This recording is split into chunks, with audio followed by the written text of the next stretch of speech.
This is a meeting that I have looked forward to for many, many years. Never in the history of mankind has such a legacy of spiritual knowledge been gifted to mankind. When Christ passed on 12 disciples, many years later they began to write the Gospels, some from memory, some from hearsay. But what struck me when I first went to Purupati and watched Sai Baba give a discourse in the Purnachandra, it was videoed, it was recorded, and teams of scholars were noting every word. And that went on for thousands and thousands and thousands of words. I was in Purupati once and a black American lady said to me, I was in the bookshop, she said, Richard, where can I get the best? Where's the best book? What's the best thing I can read? And I said, you see all these books? This is a seam of gold. And wherever you pick, you will find gold. And it's true. How do we share this wonderful message with our fellow human beings? Homo sapiens, wise men and women, they're forgetting that sapiens are becoming homos. The wisdom is gone. Materiality, they've forgotten their spiritual essence. I was fortunate to come up to Auckland and spend my first evening here last Friday at my daughter's place. And it was rather interesting because she invited two of her friends to come for a meditation session. And here were two Kiwi women in their mid-40s, I suppose, interested in this process. So we meditated for 15, 20 minutes. I took them through the Soham mantra, explained it to them, got them to breathe in the light, breathe out the darkness. And then we talked about some of Baba's simple teachings. And their eyes lit up and they said, wow. The teaching is there. We just have to present it in the right way. Some time ago, my sister-in-law died, Frida's elder sister. She was a Roman Catholic. She spent her last days in a small room in a care centre with the things she loved on the walls, pictures of her children, her grandchildren, Christ hanging from his cross, pictures of St. Mother Teresa, and she wanted the Catholic Mass. We went into this beautiful church. The priest started the Mass. Nobody could hear a thing. Either the sound system or the acoustics of the building. But all people could hear was a strange echo. The priest went right through the Mass, he did the eulogy. Nobody heard a word. I thought, this is typical. This is what's happening in our organisation. I took a person from over the road. I live in a over 60s complex. I'm heading for my 80th birthday in August. And this young lady, who was the daughter of the lady over the road, had done some amazing work in Guatemala. She started school. She was like a little SAI on her own. And I thought, I'll take her to SAI meeting. So took her down to our devotional singing on Thursday. And she drove a lovely little sports car. And on the way back, I said, I'd love to see this organisation grow. What do you think you need to do? She said, I think you need to start again. And I think that this is that start. God bless you all. Dorothy, it's lovely to see this beautiful sun, nice warm weather. I can tell you, Brother Jega is fully conditioned to New Zealand weather now. He's been to Queensland, Wanaka, Queenstown, Fiji, 40 degrees, Wellington, 8 degrees. Anyway, thank you all. Lovely to see all of you. How many of you, just as a matter of interest, attended the National Spiritual Retreat? Wow. All of it. The whole lot's here. The main purpose of today's session is for Brother Jega to share what has become now an international initiative by the SAI International Organization called a public outreach program. This is now being launched in many parts of the world, and there are 4 subcommittees that Brother Jega will talk to you about. And Brother Jega is the chairman for one of those subcommittees known as Interfaith. But there are other parts to it, and I'm happy to say having him officially visit New Zealand as the first country since his appointment to this public outreach committee. It is such an important thing for us to engage with the community. And Interfaith is a very important part because we have that as a symbol of our organization. Yet, to be honest, we pay lip service. It's a token gesture. So there's a lot of responsibility on us to how to make this a true action program. We've had both at the National Spiritual Retreat and subsequently over the weekend in Wellington, where people have now agreed to implement some things, and I'll share it at the end. So from now, I'll ask Brother Jega to come forward and share this program, and perhaps we can take some questions at the end, and we'll do a summary at the end to make sure that we can take this into our centers and regions. Okay, thank you. Richard, thank you once again. Lovely to see you here, and great honor to have you with us. Sayonara. Sayonara. Wow, when I see, should I call you Brother Richard, Uncle Richard, Uncle Richard? When I see him here, it is like the movie Back to the Future. And what a privilege. Thank you. You have flown all in Christchurch to be here. Okay? Yeah. Gee. One of the first people I met when I came to New Zealand, many moons ago. 80, I understand, right? Yeah, catch up with you in 80 years' time.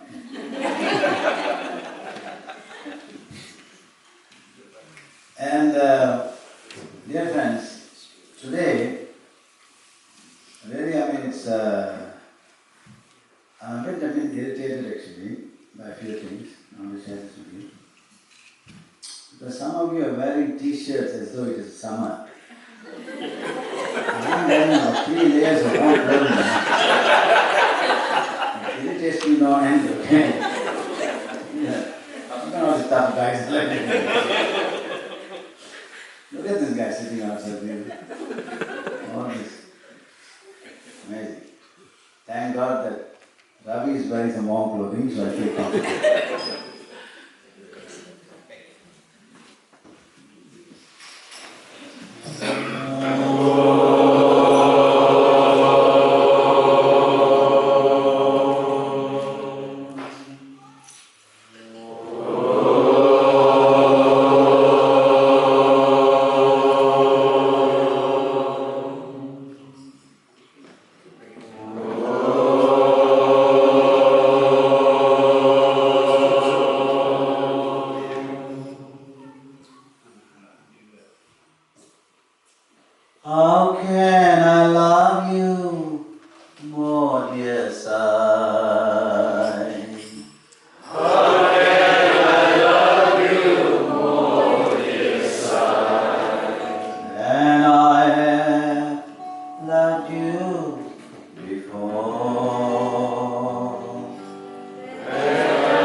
more, dear Sai?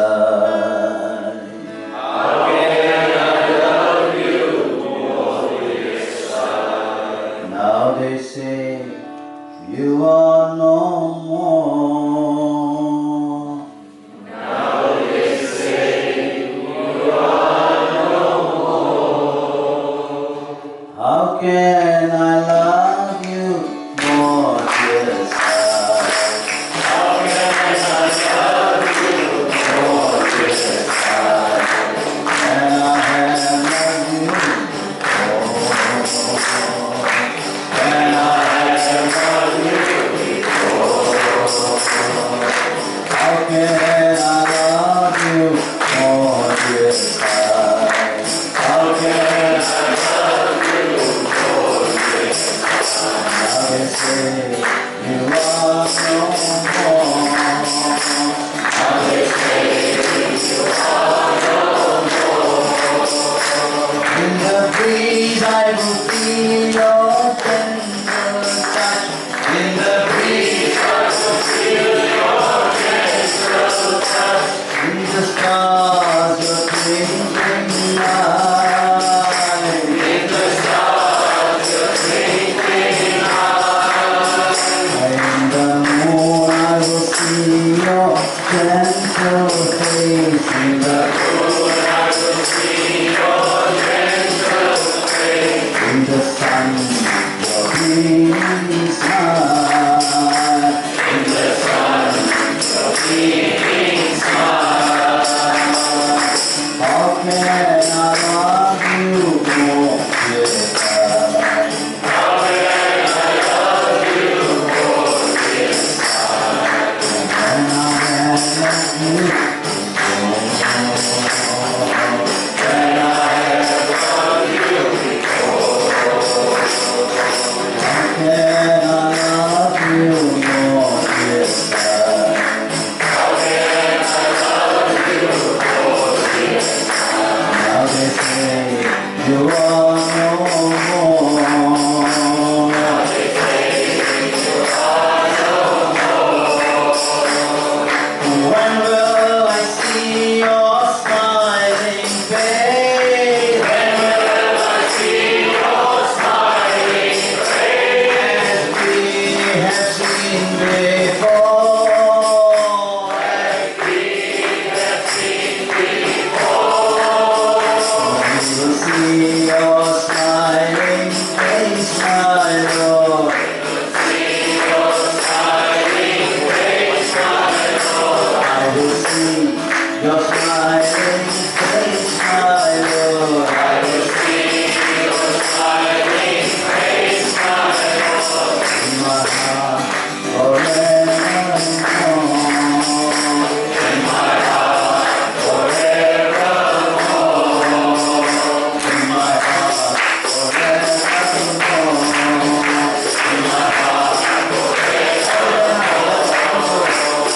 How can I love you more, dear Sai? And I have loved you. How can I love you more, dear Sai? Now they say You are no more.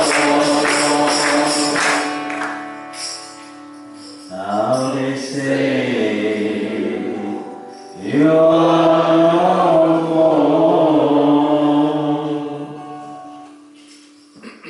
This is the question that's going to plague all of us. The all SAI movement in the world. How can I love you more, dear Sai? Now they say you are no more. How can we love you more than what we knew him as he was alive? Can we? There is a way. Only one way. That's the way the great masters have taught to their own disciples. Jesus did not spread his message to the world by himself. He only 11 disciples. They loved him so passionately they gave their lives for him. Every one of these disciples was tortured and killed because they refused to recant their faith in Jesus. Buddha Buddha did not step foot in Japan or China, yet Buddhism prevails. How? Disciples of Buddha. India, this one priest, one saint, Buddhist, he went to China and he went to such a strange land, strange culture, and he became a living legend there. Buddha at least went to Sri Lanka, that's okay. How did his message spread? How did the message of Nanak spread? In times when no radio, no aeroplanes, disciples. So how can I love you more, dear Sai? I mentioned this the other day at this retreat, and I mentioned it again now. We must love him by becoming greater than Arjuna. I told you this again earlier, and I repeat this again and again. Arjuna was such a great warrior in the Mahabharata, one of the greatest heroes of the time. Yet, when the time came after the Mahabharata war, when Krishna knew the impending doom of his capital city, by the tsunami that is going to come, he told Arjuna, take the ladies and children to safety. Arjuna took the ladies and children and went. He was the greatest warrior of his time. He went into the forest and taken them upland. What happened? Halfway through, he heard news that Krishna had left his body, shot by an arrow to his toe. And the moment when Arjuna heard that, all his strength left his body. His caravan was attacked by bandits, and his greatest of all warriors could not fight. And the ladies and the girls and the ladies and the children were taken away. We must not become like that. We must not become weaker than Arjuna. We must become stronger, greater than Arjuna. And the Swami is not here. We must become the living legends. We must become the living legacy of the avatar. If not, his mission is wiped out. For many years now, and this is now today, for the first time, the World Organization, I've been looking around the world, spreading this message everywhere, outside the SAI Mission, interfaith unity and all the stuff we did in Malaysia. But I'm so happy now, the organization now, looking at this. No more we sit down and look at our neighbor, and clap our hands and say, Allah, Buddha, Jesus. Baba apparently told some of the leaders in Shanti before his Mahasamadhi, go into all corners of the world and bring my message. Go to all corners of the world and bring my message. He didn't say bring my form. He didn't say bring the mantras and slogas. He said bring my message. There's one dramatic thing I want to share with you. People try to confuse, they think, oh, Baba, we must become Baba, we must make sure everybody, so Baba, pray to Baba. That's a betrayal of his message. Many years ago, after the Bal Vikas program ended, as the Bal Vikas program was going on, Swami introduced EHV.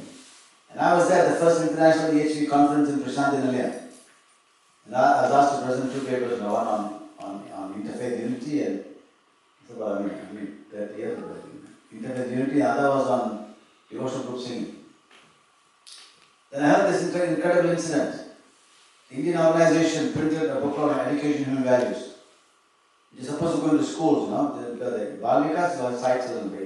EHU was supposed to be for the community, for schools. They put in the book and gave it to Swami. There, as all beautiful Sai devotees who think that Swami always wants his picture around, they put Baba's picture into the book. Baba looked at the book, he tore his picture out and gave it to them. Message must go. He already showed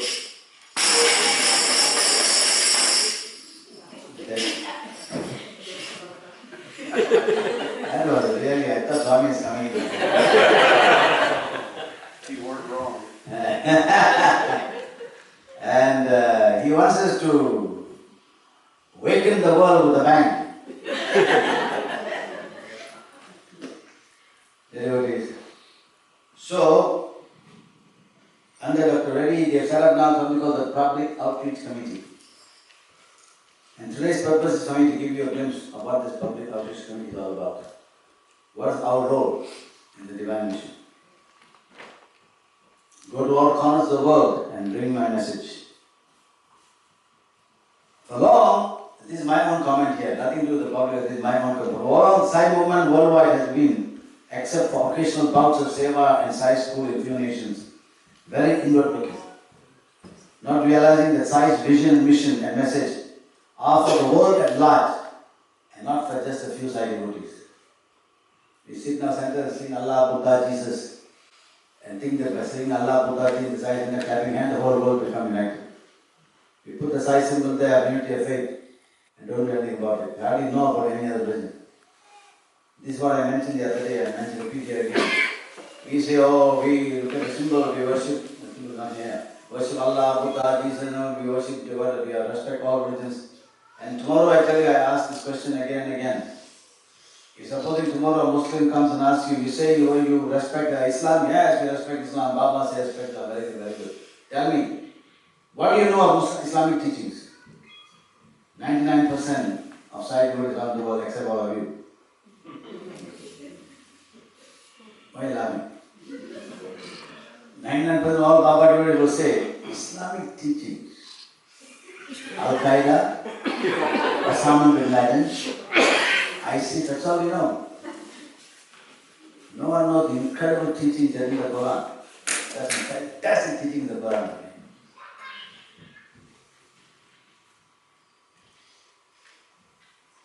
So one of the incumbent leaders and devotees in Sai centers, if they really claim to be interfaith, they must know at least some elements of the fundamental teachings of the religions of your environment. At least. The respect cannot come in a vacuum. You just respect because Baba tells you respect. What kind of respect is that? You respect because you know. So I told you, I began very early, but only 30 years ago I think. I realized I must know about other religions. So I read the Quran, I read the Bible, I read the Bible, I read all the books, and I wrote a book called Unity of Faith, Study of 11 Religions. Anil Kumar tells me that this book, Unity of Faith, is now standard text in the university, in the SAI University, and the book is almost gone to pieces because everybody uses it. So, and then how do we outreach? How do we outreach? What has Baba given us really? He's given us, number one, the basic foundation of faith, Namasmaran, repetition of God's name, singing God's name. Number two, he has told us to serve mankind. Number three, he has told us to unite the world. These basic fun, and then what are we doing now to provide these values to the world? If we think the singing of God's name and is something very precious, then we must spread this to the world. If we think that service to mankind, the poor is something fundamental, we must spread the message of service to mankind. They do not become Baba devotees, sir. So, now for long we are doing this, inward looking, inbreeding, really inbreeding. Egyptian civilization collapsed because of inbreeding. We really will that we are in the kind of that. We are already seeing now what's happening now. Inbreed people are dropping out, competing forces are coming in, attracting devotees away. Why can't we hold them? If we have such a dynamic organization, people should be flocking to enter the organization, feeling the yearning, and therefore people should be flocking in. Now we are seeing people are leaving, they're going there, they're going here, they're going some other place, There is something wrong with this, not something wrong with them. If people are attracted to some other place, nothing wrong with them, something wrong with this. We are afraid. Don't blame those guys. They're doing something like it.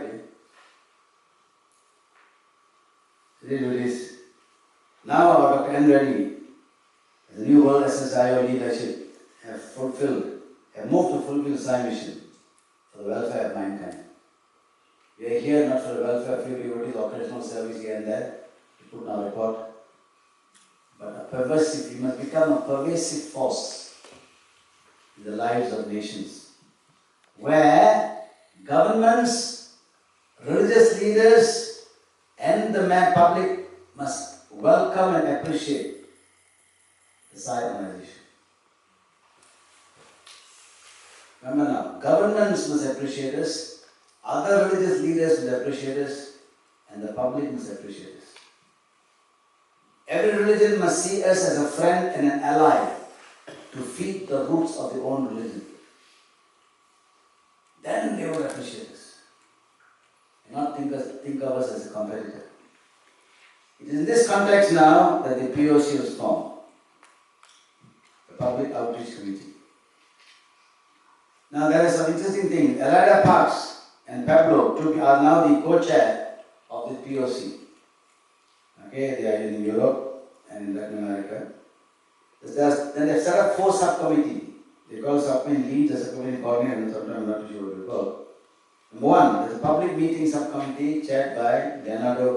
He's the international coordinator. Number 2, interfaith, that's myself. See, my name is spelled wrongly there, it should be Jega.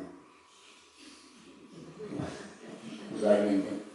Walk for Values by Surinder Sharma from Canada, and program called Community Engagement, Research Govind from Malaysia. Interesting enough, two guys from Malaysia and among the 4 international subcommittees. Okay? We must do something right in Malaysia. Okay? Each subcommittee will have a team formed by members of all zones with know-how in respective topics. We must develop now experts in these various fields to highlight the needs, challenges, obstacles to overcome to be able to largely disseminate SAI message. And I would like to add that, disseminate and implement Swami's message.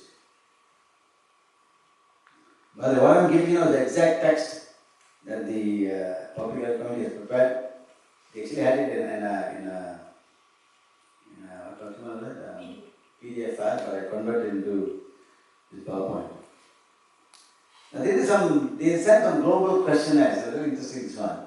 They sent some questionnaires around the world to get a profile of what's happening. How is SAI viewed around the world? What's this? They asked the question, do government support 23% of those surveyed, did not mean let's say total class, the survey said that government supports them, it's a brown color here. And 13% indicated they are against, and 64% neutral, they don't care whether you exist or not. That's neutral, they don't care. You're a business factor, I'm not against you, but okay, I tolerate you, because of religious freedom. Because freedom of religion, okay, you tolerate you. So look at that's the second one is this. The media support, what kind of media support? Only 16% around the world whom the people they have surveyed, this doesn't mean the absolute figure of those surveyed, indicate the media is cooperating with them. Malaysia media cooperates with us tremendously. And against is 13%, the red one. And neutral is 100%. When I say new media neutral, what do you think? They don't care for you, they're not covering you, that's it. They're not covering you, they don't care. You probably don't know you exist. I'm sure not you, other people. Other countries. Community support. Again, 25% say that the community cooperates with them. Against is 5%, and 71% are neutral. Now you understand what is neutral. Okay? Walk for values. Walk for values, the events, the 11% of the countries, 8 countries have walk for value programs. Interfaith programs, 19 countries have had interfaith programs. Public meetings programs at 75%. But there is a fallacy, we all agree, in the public meetings. For many years, when they say public meetings, they end up 95% of the hall full of SAI devotees.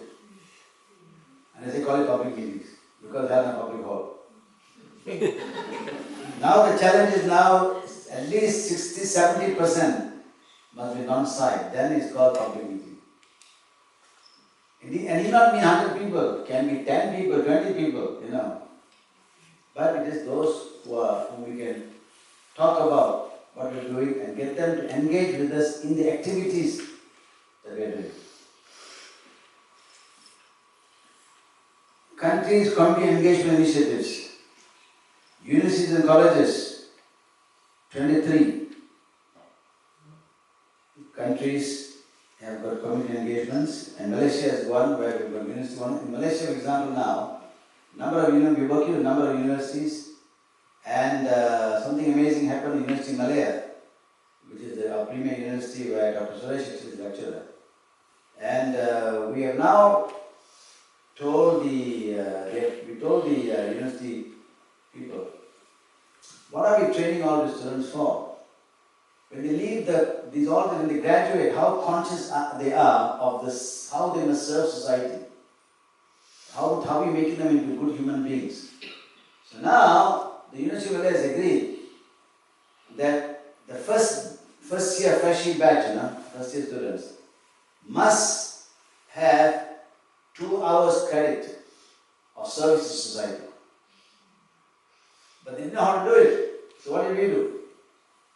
We had one session, we went to Polytechnic, the seaside resort area, and all the lecturers were asked to go to this resort, and we SAI devotees, all our teams, briefed them how they should do service. We came up with a booklet on how service should be done. And this is how we have entered the universities. University of Malaya again, for every freshman period now, they ask us to come and have an interfaith program. And I think I'll show you a glimpse of one of those programs we had, it will stun you. So what we did, we initiated an interfaith orchestra. Interfaith orchestra with Muslims, Christians, Hindus, Buddhists, Sikhs, each of them playing their own instruments. The Muslims had their own traditional instruments, the Hindus were there with their traditional instruments, the Christians were using the modern instruments, okay? They associated with modern instruments. The Sikhs were there with the Sikh drums, and the Chinese were there, the Buddhists were there with their traditional instruments. We put the orchestra together. Now it's become a massive thing, and I'll show this to you shortly. Toward the end of this, I'll show that to you. Remind me of the one. So public schools, 46, community leadership, 26. Imagine the countries of the world, okay? Imagine how. Then, is SAI organization in your country recognized as an interfaith organization? 27% said yes, and I doubt that figure actually. And 73% said no, not recognized as interfaith organizations. I won't even ask you whether in New Zealand they perceive you as an interfaith organization. The saddest thing I heard today was when Dr. Reddy told me, Ravi told me that, where was we listed? Which is this? This is by the government has published on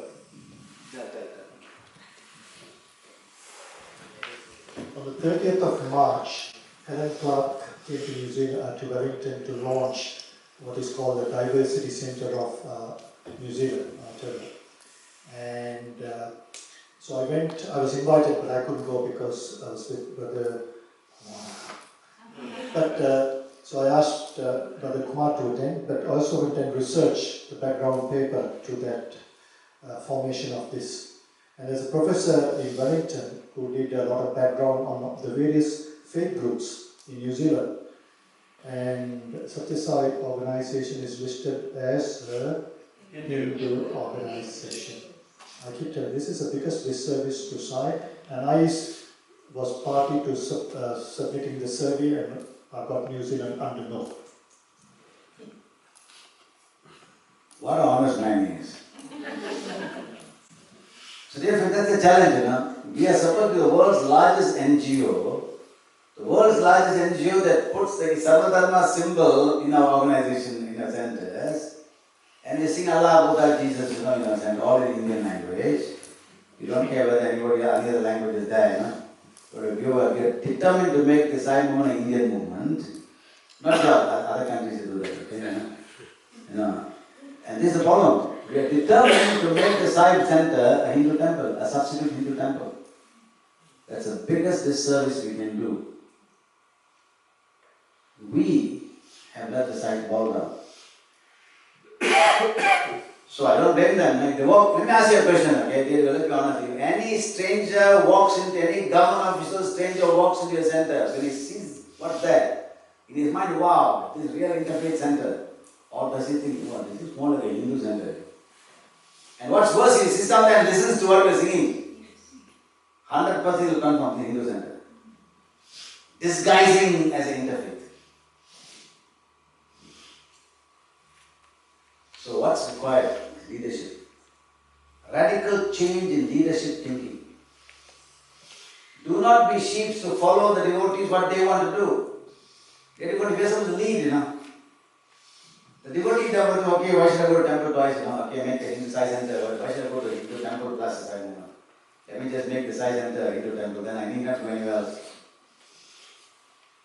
Leadership must lead. We must make the devotees understand the global mission of Swami. If not, we fail. I tell you one thing, I know the one thing that a non-Indian, a non-Hindu cannot speak like this to all of you. Neville told me one day, Jega, I can't speak like that, okay? Can you please speak like that? Because if he speaks like he'll think, oh, I was like extremist.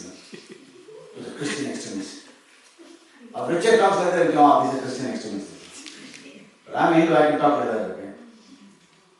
But I think for many, very early days, 20 years ago, I taught the same thing. I went around the world telling the SAI movement cannot be seen as a Hindu, substitute Hindu temple. But today you are listed as Hindu. Within 1 year, you cannot change that perception. It's not Ravi's job, you know. It goes down to grassroots, it goes to center levels. He can stand there and the hilltop and say, no, we are interfaith. But they walk into every center, what do they see? I'm very happy when I went in, what's the last city we went? It's always sitting up. We had this public, we had this size in this little theatre, nice theatre there. Nice, beautiful facilities. Only match what we have here.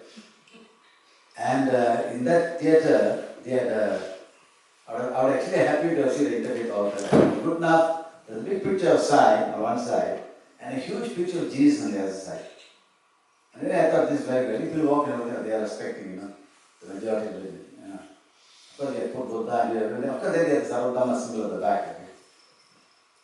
Public meetings. Public meetings are for the public. They are underlined for the public. Therefore, they must be organized, planned, and designed for an audience that might not be aware of SSI life messages and the work of the international organization.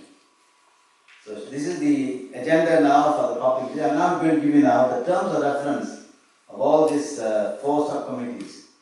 The public meeting subcommittee chaired by Leonardo, Dato of South America. Sharing such a love with as many people as possible is the highest service which can perform at different levels. Though through exemplary behavior of each SSIO member in their daily lives, which means, of course, we all know how you are behaving in daily life. Okay? You know what you do, no one knows that. But at least, you know, they must see, if we are talking about uniting the world, that the first fundamental thing our centers must be united. We can't have centers fighting each other, or conflict within centers. 2. Through meetings arranged for newcomers for such centers. Newcomers come. How ignored are they? Or how welcomed are they, and how are they informed what's happening and briefed about Swami's life and mission? What are we doing for that? How many centers have newcomers corner? And newcomers corner doesn't mean stuck in the corner somewhere where no one knows what it is. Actually, you must change the word, newcomer frontline.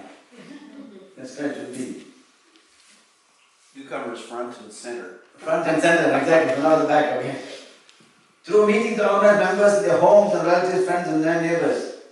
How many of your relatives and friends and neighbors know that you're part of the, as far as they know, you're part of the crackpot organization just because your relatives got told you. How many of them know that what SAI movement is all about? Why do you waste your time every week? You go there and clap hands and come home, why? What do you do for the welfare of mankind? Why are you existing in the first place? We're going to pray. Then you can pray in your temple, you can pray in the church, why should you go and pray there? How many of them know the interfaith that we are? So they say make sure your relatives and friends all know. Now I make sure all my relatives and I do WhatsApp, everything we do I WhatsApp and inform everyone. So they are stunned. Long time I kept quiet, now they are stunned. But to meetings held at public venues. Again, the public venues where 60-70% should be non-SAI. If you book a big hall and expensive equipment and food and then we order 90% SAI duties. Number 5, to major national public meetings that require dedicated, intense work in order to maximize attendance. So here we're talking about micro sessions of relatives, friends getting together and macro, according to your ability. My question to you is this: why should anyone in his right mind come to any non-SAI devotee in his right mind come to a public meeting that you SAI people organize? What is it? Why should I go? Unless you've done such work, in the organization that people want to know more about you. My God, these guys are fantastic fellows.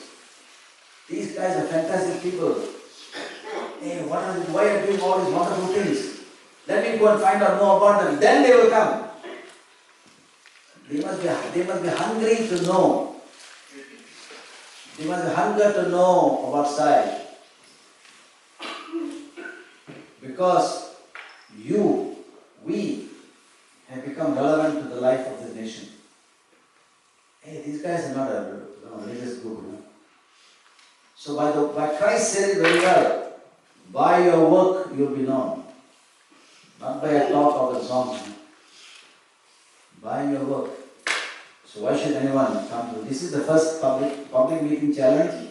It's something now we have to look at to get this small groups, medium groups, large groups. The first question you ask yourself, why should anyone come?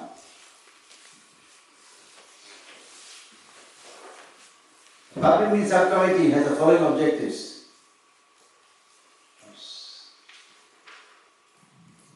Promote widely the dissemination of SAI message and the SAI mission. Remember I told you, always focus on the message, Message is what? Love, service, caring, sharing, that's all. Provide guidance and organization of public meetings, the public meeting committee. Sensitize members to correct common communication strategy to avoid misunderstanding, especially media. Media is a very, very dangerous creature. You tell one sentence, they'll interpret it differently and flash it out tomorrow. Then you spend 2 days trying to correct that impression. So we need actually PR experts. Media actually dealing with is a very, very sensitive issue. So in Malaysia now we are trying to get into a core team. Media, people are working in media in the normal work environment anyhow. So you've got to find out people within the organization, or those who are friendly to us, who are media experts, to help connect with the media, how to address the media, how to talk to them. Train and coach speakers on communication skills and crisis management strategies. So we've got to train people for public speaking. Ravi cannot go around the whole New Zealand at a time talking. You've got to get people who can go around and articulate Swami's message without appearing that we are part of a frantic organization. Remember I told you the drops of the ocean, okay? You know the 5 drops of the ocean? That's it. We can give the 5 drops to expand them, we are not good. Create a list of official reliable speakers. Prepare a report template to send to the public of a public POC at the end of each public meeting. We have public meeting, send to them what happened. Prepare a list of videos, leaflets, literature to be used at public events. Something in flash, you can't just keep talking. This is what we've done. Show them what we've done visually. Then it will be started up. If we talk about how we did, everybody does it. But So get very good video. I see a lot of experts here not doing videos well.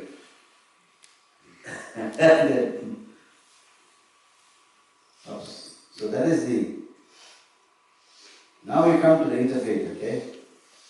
That's the one I chair. I'm supposed to be the interfaith coordinator.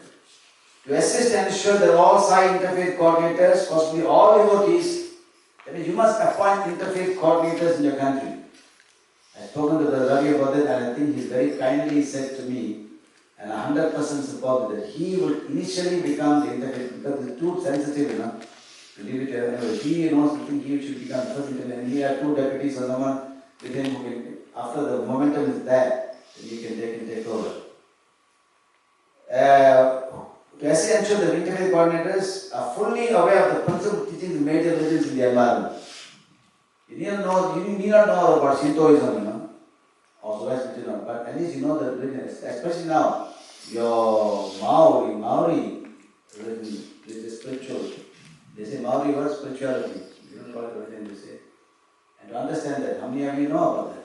How many of you know? Fantastic, there you are getting into the team to teach others. They teach it at my college. There you are, brother, one volunteer already. Pardon? One volunteer who knows how to.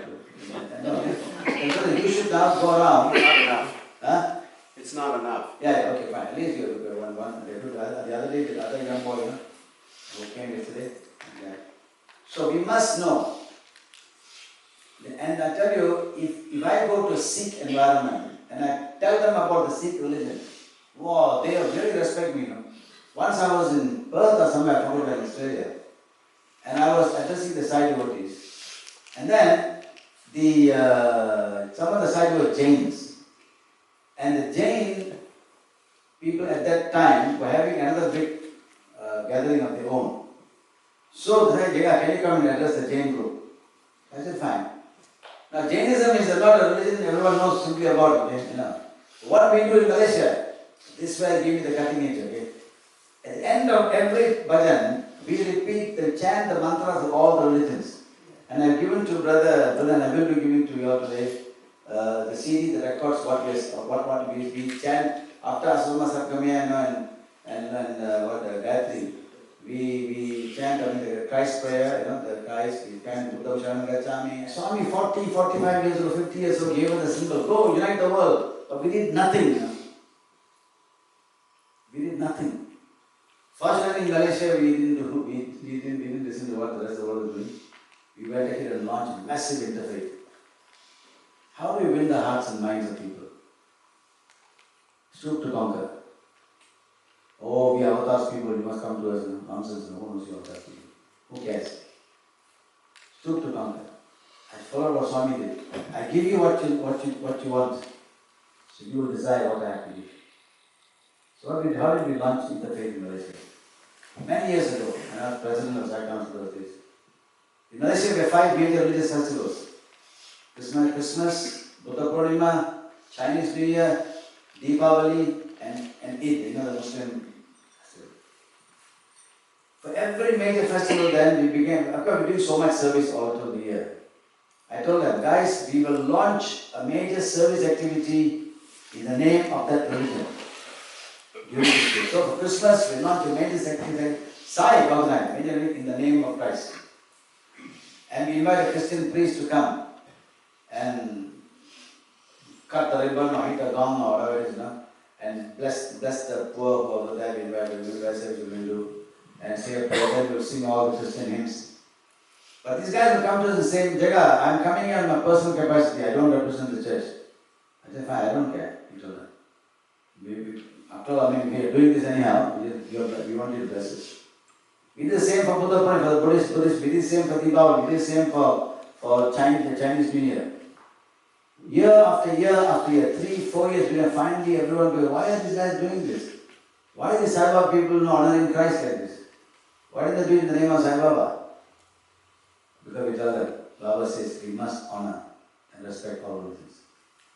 So what better service can we do than to exalt the name of Christ in the work we do, exalt the name of Buddha. So like this we began to, by service, by the work we did, people began to see. No point people telling people, oh, we are interfaith, you know. Wow, everybody says that. So, this is the methodology we started. And of course, as you know, then we formed this, after 9/11, we formed the friendship group point of the service, and the rest is history. I'm going to show you something later. To identify which countries have started interfaith work, and to what extent, and at what level has SAI been recognized as a force for national unity by government, religious leaders, bodies, and the public in general, and foster such development in all nations. So we have got now a document, I've got a document, we have done a very extensive document called the Interfaith Strategy for Organizations. I've given that to the few other leaders have given. And that booklet, which hopefully will be studied by leaders and leadership, it shows the different levels of activity nations are. I can put category A, nation, category B, nation, category C, nation. And depends what level. Some nations no interfaith work at all by SAI. Some sporadic interfaith work. Some regular interfaith going on. How can we enhance all this? No? The methodology is step by step methodology of doing it. Look at the document. Improve on it. Give better ideas, please. That's what we want to. We are always sharing our experience for about 15, 20 years about what we have interfaith. So today the devotees, we go to Malaysia and ask them, who is interfaith? That is that. Question. Who is human values? That is that. Who is pushing now for filial piety? That is that. These three is our primary mission. Because service the poor, everyone does, you know. Feeding the poor, everyone does. Christians do it there, Buddhists do it, everyone does. Medical camps. We have done more than 1,000, 5,000, 1,500, 2,000 medical camps in Malaysia. But there's nothing unusual. Other groups also do medical camps. Poor feeding, we do, others also do. Visiting old folks' home, blind home, leprosarium, we all others also do. But no one has done, no one dared to touch unity of faith. Because you know why? One is physical activity, you do your work and come home. The other is change of human consciousness. What can we do now to change the consciousness of all the religious leaders? To make them understand we must unite to serve mankind. That's a change of consciousness. What can we do now to change the consciousness of youth? To make them understand that parents are the greatest asset in our lives. Parents are the center of human life. They must revere, respect them. The Swami showed by example of his wife mother. What can we do now to show about human values? That we are promoting human values. And we are an exemplars of values that we promote. I'll tell you something very interesting, you know. I'm just telling you, I can't tell you theoretical stuff, okay? So I share my experience with you and please bear with me for that. How is SAI Movement recognized? Last 6 years, 2006 to 2012, somewhere many of you know I'm a development economist. Okay? I was senior economic advisor at the government of Japan for the Asia-Africa economic strategy. And both myself and my wife were in the Japanese government contract to help this nation called Zambia. And we are supposed to go there and help the transformation of the country. Basically, my assignment was to create jobs and wealth in the country.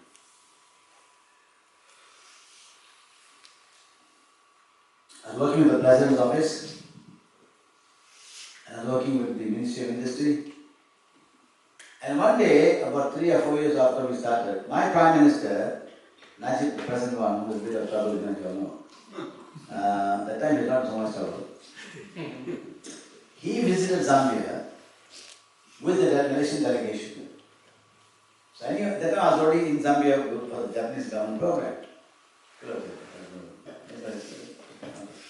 And so, I went to the President. I was working very closely with the President of Zambia. I said, Mr. President, my Prime Minister is coming, listen. Don't ask simply anything, you know. Because the idea, of course, the least development will ask for help, okay. Don't ask things he won't give you, okay. Ask things he can give you. So I gave them all the list of things they should ask. That the Malaysian government will respond positively. Then if the all took down notes and everything. Then when the Prime Minister arrived in Malaysia, in Zambia. I went to his hotel in the morning and I had a meeting with him and the Malaysian delegation.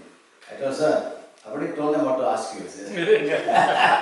And this is what they will ask you. So that this we can give. I said, no. So he took it on mandate, what I told. So now that's what this they will not. Now I rushed back to the president's office because I'm not a member of the Malaysian delegation. I'm part of the Zambian delegation. So the Prime Minister walks into the meeting room where the Zambian president and the ministers also sitting. I was sitting behind the Minister of Finance. And Prime Minister, Jega, what are you doing here? He asked me, sir, I'm the Zambian delegation. I said, he laughed. So anyway, Prime Minister, the Zambian president, Prime Minister, all his ministers, the Malaysian ministers all were sitting this side, and the Zambian president, the delegate sitting this side, and I was sitting behind. Now because I briefed both sides, half an hour all discussion over. They finished all agree. Then nothing else to talk about. They were given 2 hours time for the session. So they start about football, Manchester United, they support. Prime Minister Malaysia sent me and this other guy was supporting some other football. Then suddenly the Zambian president said, Zambia is a multi-faith country, a multi-faith nation. I was thinking, what multi-faith nation? These guys are 95% Christians. So Zambia is a multi-faith nation. For example, you say, I am a Catholic. This man is Seventh-day Adventist. He is a Jehovah's Witness. Like that, he's introducing them as multi-faith. Each of them all Christian groups, So the Prime Minister of Malaysia replied, Malaysia also is an interfaith, multi-faith nation. I am a Muslim, and this minister is a Buddhist, and this minister is a Christian, and that another Muslim, and like the Buddhist, he went around. I'm sitting this side, he didn't ignore me. When he finished, I said, sir, don't forget, I'm Malaysian Hindu. And my Prime Minister replied, Jega, you are Malaysian Hindu, but you are Sai Baba, you are universalist. That was fantastic. For the Prime Minister of Malaysia to say, Jega, you are Hindu, but you are universal. That is how we entered the consciousness of people. And every one of us now must become like that. It is a very powerful moment in my life. Later the night when we had dinner, and then the family, I went to Isha, he invited me to sit in his table. Hey, Jega, you see, I told them, Sai Baba, you are universal. So this is our challenge. Can we appear as universal people? While standing in the center of our religion, our periphery should be universal. Not periphery all, if I'm Hindu, entire periphery Hindu also. If I'm Christian, entire periphery only Christian. This is a challenge of interfaith. After initial interfaith dialogue, initially you must talk, okay? Which many agencies are doing. And all the agencies in the world, when they interfaith, they mean interfaith dialogue, talk shops. That's all. They give speeches, reply the hand, reply the shoulder and say, we'll make good speech and go home. Come here, careful after that. Our challenge is after initial dialogue, like we're going to have now on tomorrow, to move towards interfaith action agenda on the ground. The world will only appreciate if we do things on the ground. At grassroots levels, through focusing on common themes that unite all people, namely interfaith service for the needy, human value elevation, filial piety, launching hope on our parents every day, interfaith orchestra and drama, protecting values, understanding the core tradition and cultures of religions, the nations to respect each other. That is our challenge. That's the fifth challenge of interfaith. Sixth one, responding to SAI's call. I am here to feed the roots of religion. Baba said, I am here to feed the roots of religion, to make a Hindu better Hindu, Christian better Christian, Buddhist better Buddhist. Sai should be seen as a friend and ally to feed the roots, these roots, and to motivate all, especially youth, to come closer to the universal teachings of their own religion. Can you imagine in this country, if you seem to be someone who is fostering a Christian youth to go back to Christ, to church. If you seem to be someone trying to fostering the Maori youth to go back to the Maori tradition and culture, my God, they will love you. Okay? So through what? Come closer to you only through bhakti, devotional love, and karma, selfless service, and jnana, value teachings. So devotional love, selfless service, and value teachings. As Sai has taught us, reflected in 3 wings of self-narration. So can we do that? I've been invited Malaysia to address the Buddhists. The Buddhists have actually their novitiate program. Every year, all the Buddhist youngsters are supposed to go join the Buddhist temple, and for I think 2 or 2 weeks, so they become like Buddhists, they shave their heads and after they don't become permanent, then after they gospel, they novitiate, they call it novitiate program. And I've been invited by the Buddhist temple to address their novitiate people about human rights. One Buddhist temple, in fact, they have their Sunday classes. In Malaysia, they have their Sunday Buddhist classes. They invite us now to convey our EHV teaching technique to the Buddhist, to their teachers. I've been invited 3 times by the Seminary Theology Malaysia, who train all the Christian priests, the non-Catholic priests, to address the future priests in Malaysia. We have broken this negative image, and we have gone to it. So much so that after the novitiate program, after this briefing for the priests in the Seminary Theology, they invite the other guys, when they graduate, they invite me for their functions, okay? And they become, and they are honored as whatever they are. The key, dear friends, is sustainable programs and not one-shot events. Through the above to be recognized by all, the SAI conveys the voice of divine teachings and interfaith unity, whom all can approach and advise and guidance for deepening one's own faith and interfaith unity initiatives. So what are we trying to tell here? We must have sustainable programs, not the one-shot affair. Programs that people can approach you, can you help me? Can you help me to make my Christian boys better Christians? Can you help me to make my Buddhist or Maori people better in value systems?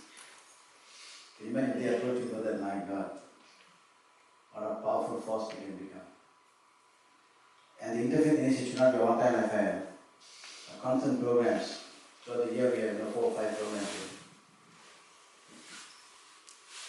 In all of the above, to study and learn from best practice of nations where sustainable SAI interfaith activities exist and can be adopted or adapted for diverse environments. So we know that all countries have diverse environments. You have something that this Maori thing is totally alien to any other countries, it's totally different.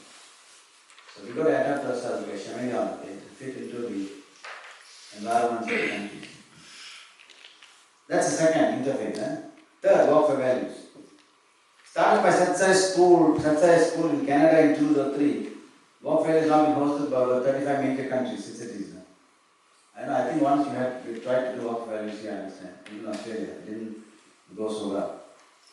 We've had Malaysia, we've had work values, huge, over 3,000 youth took part in work values. But again, I began to tell them, okay, work for values as a one-time event, there's no this thing. What do you do after work for values? What kind of sustainable program can we have to make sure that people just don't do one work and come home? So that's a challenge now in Malaysia. Work Fair is a community program designed to raise awareness of the importance of practicing human values for self-transformation.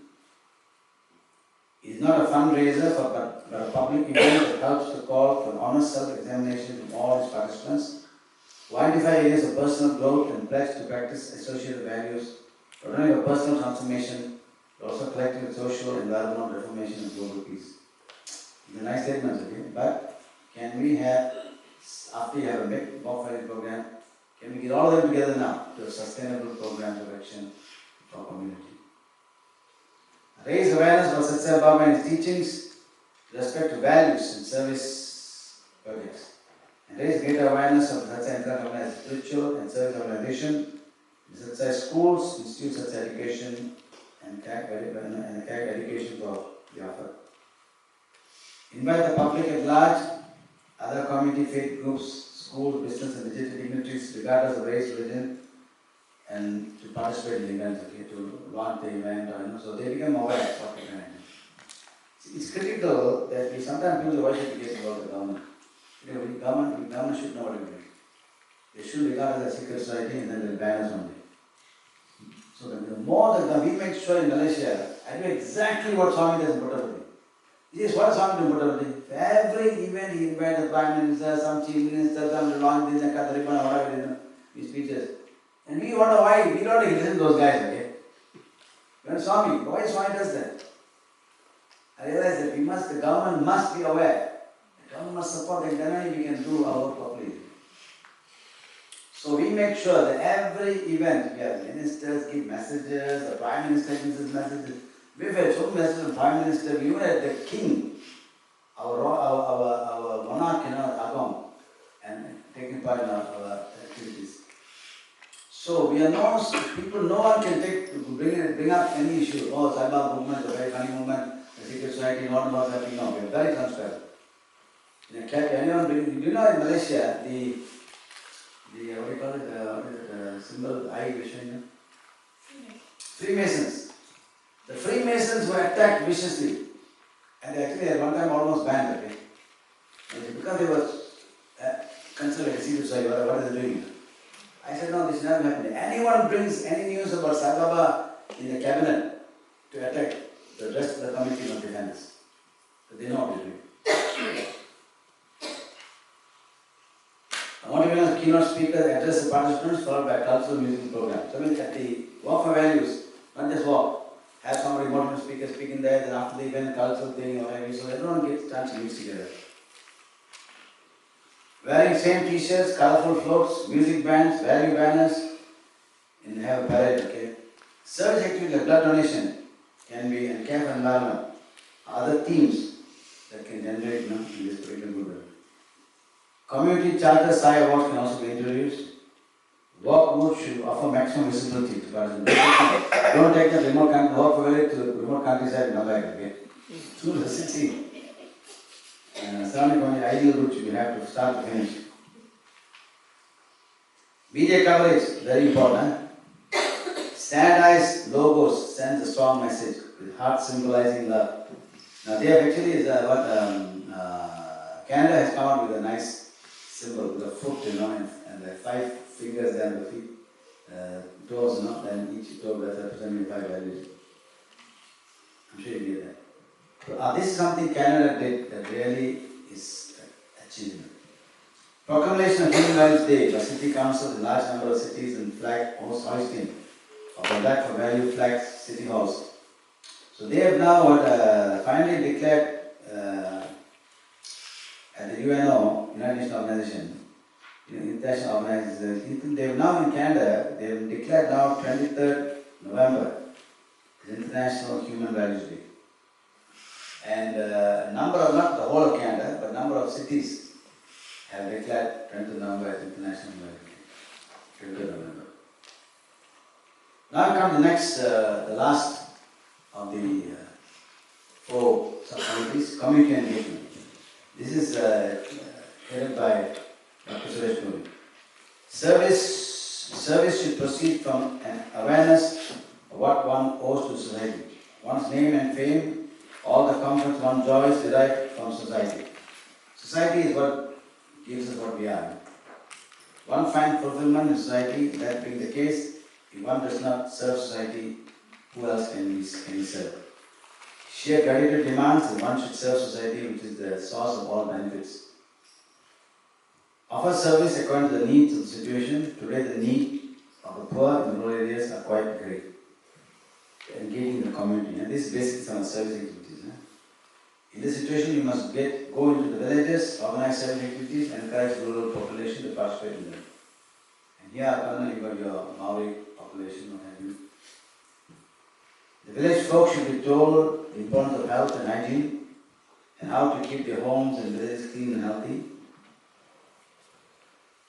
The SAI Seva organization have to set an example to the service organization all over the world. We should be an example to others how service should be done. Army. There is no place in them for difference in caste, creed or community. They discussed by Bhagavan Baba in Objectives of community engagement. To ensure that SAI organization in all nations become confident to create effective touch points with local communities. To ensure that SAI organization in all nations deploy effective programs to promote service and humanitarian programs in respective communities. To ensure that international organizations in all nations become recognized for these niche-based service. Key, niche-based service. I mean, don't go and do 1,000. What other 1,000 guys are doing, we are going to do. Today around the world, what's happening now? What 1,000 other NGOs are doing, we are doing. We are avatars people. Showing Baba, and why should other organizations do all these services without Avatar telling them? Are we the specially dumb people in the world? Avatar will come and tell us to do the same thing what all others are doing. So what is it meaning? And for me, I think about it more transformation.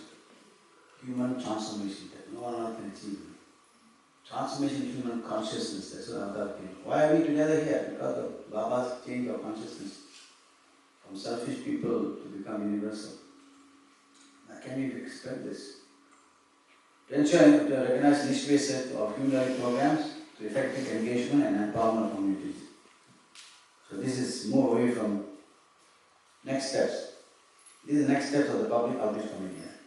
To awaken public into the universal SAI message. Training seminars in Prashant will be held. By web, audiovisuals, PowerPoint will be planned. Articles, interview, that's not there. That is the POC's, the main committee's task. Okay, articles, interviews, local activities, you know. For many years it was neglected. We just do 1 2 pictures with poor quality cameras, you know. Now we've got to start videoing, you know, actually. How will the world know what to do? But for you to do that, you must do significant activities. If you just video, you know, what some poor feeling, you know, but you don't do poor feeling, what's the thing over there? So now we're trying to tell them, do something in Prashant and show us something. Show something that can inspire the rest of the world. You know, don't show something that everybody is doing, you know.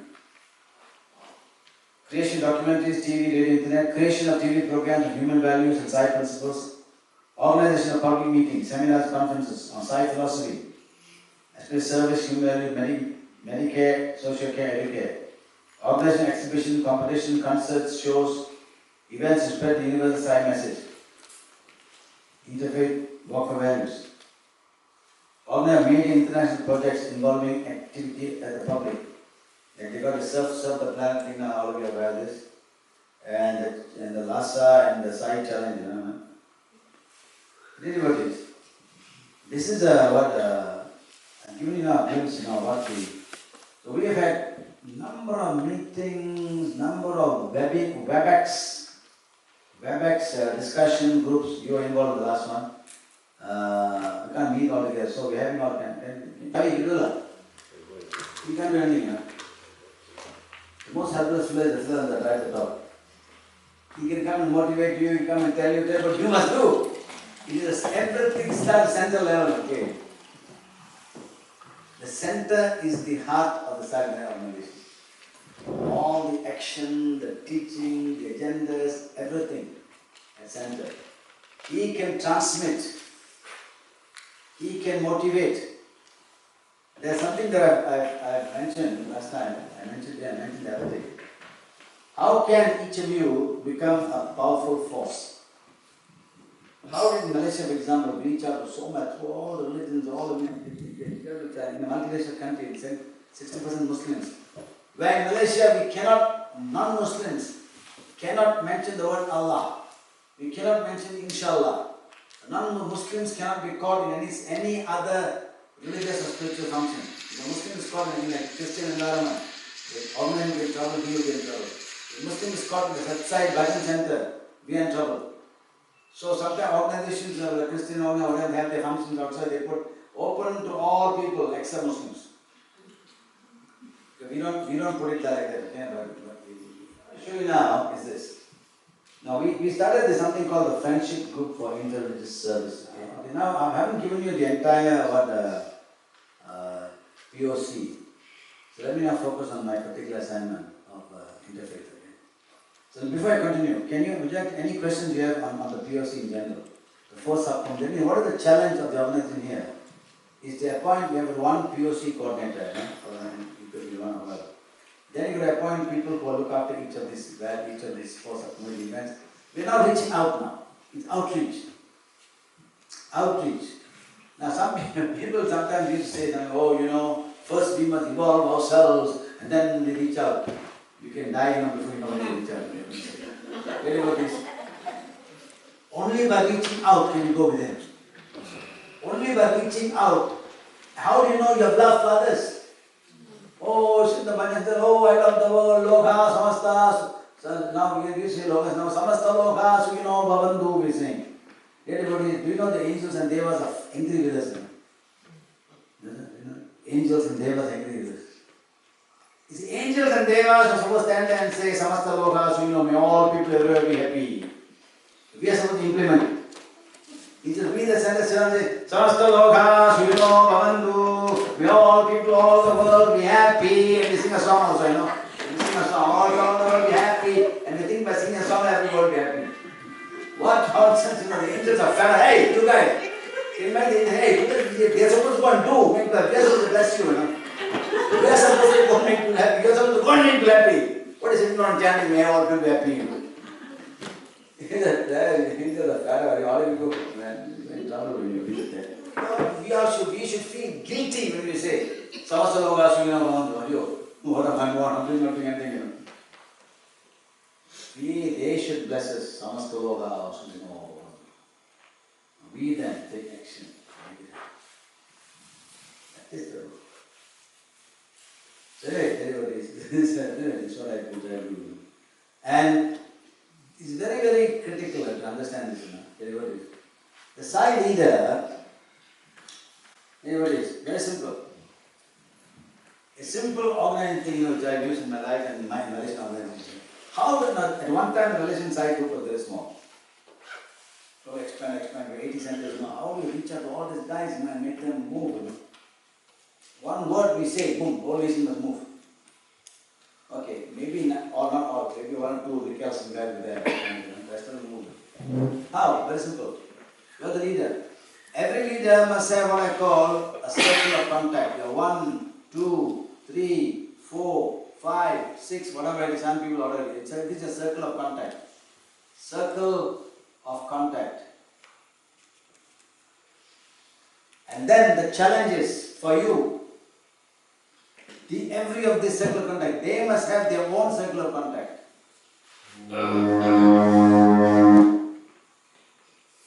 Each of them must have their own circle. And then each of these guys must have their own circle of contact. Each of them, 5 or 10 or 6, whatever it is now. Then our circle of contact is, the leader's circle of contact is 6 or 5 or 7. His circle of influence is geometric. The circle of influence becomes geometric. That means every of these guys will understand perfectly the leader's mission. And they must then be able to transmit that vision to the 5 or 6 or 7 people in their circle of contact. And each of those guys now have their own circle of contact. So the SAI leader must understand, you cannot want to control everybody, Don't be a control freak. Sometimes SAI center leaders I find are real control freaks, okay? Don't let them do, let them make mistakes, doesn't matter. Malaysia, I tell people now, sometimes some people are active want to do something. I know it's a weak link, but okay, he's eager. Alright, put in the Jega, it doesn't matter. Our job is to transform people. So what I do with the weak link, I never blame anyone after the event. That's the weakest leader, okay? Oh, what do you do? I told you stand there, do the why do you so talking about it now? So what you do? If you stand, you know that person is a weak link, but eager person. Put 2 or 3 people to be with him, Then he himself, our job is transformation. Our job is not condemnation. That's a challenge. Create multiple leaderships, So ask you now, in your own centers here, how many levels of leadership have you planned to take over from you? You think you're going to be there forever and ever? Malaysia today we already got one, recently we have changed now, so it's done and already my second line is ready, next leadership is ready. I know exactly who can be. And then nowadays we can't parachute anybody from top, from not doing anything. Early first when we started, we could put people that we don't know. Now, people who have earned their stripes, okay, are the ones who must not someday put someone there because we think he's a good friend. Okay? So now they must earn their stripes. And everybody is a leader. What does it mean? A SAI center, your devotional coordinator or your service coordinator. No, these are not leads, not your bosses, Swami said the number one servant, you are a number one servant, you serve. And people must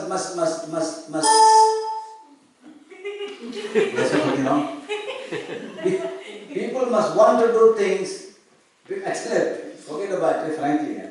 Don't think the people will serve because they love Swami.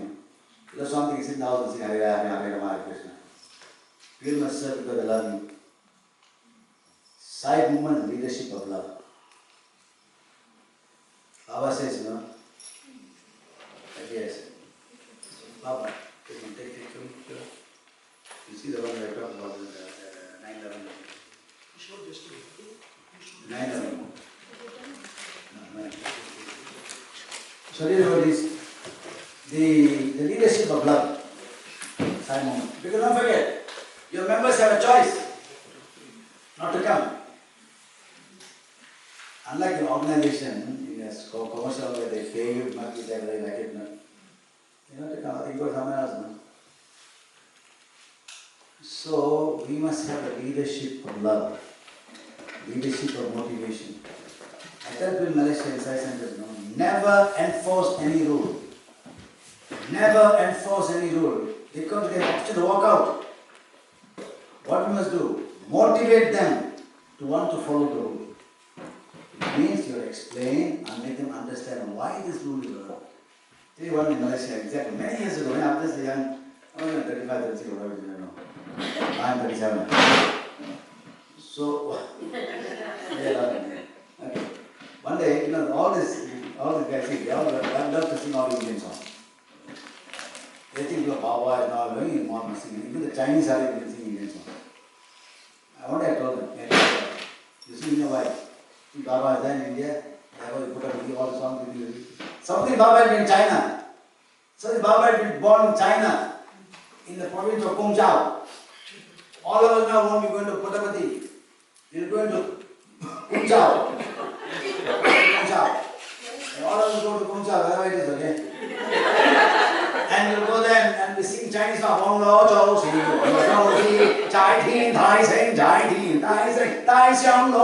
SAI because there the people are mostly 90% Chinese for that. So they sing Chinese songs. So then this Baba, he was Chinese songs. So he come home and he sing all the Chinese songs. Hey, he's not a Chinese avatar. He's avatar for the world. You haven't understood that.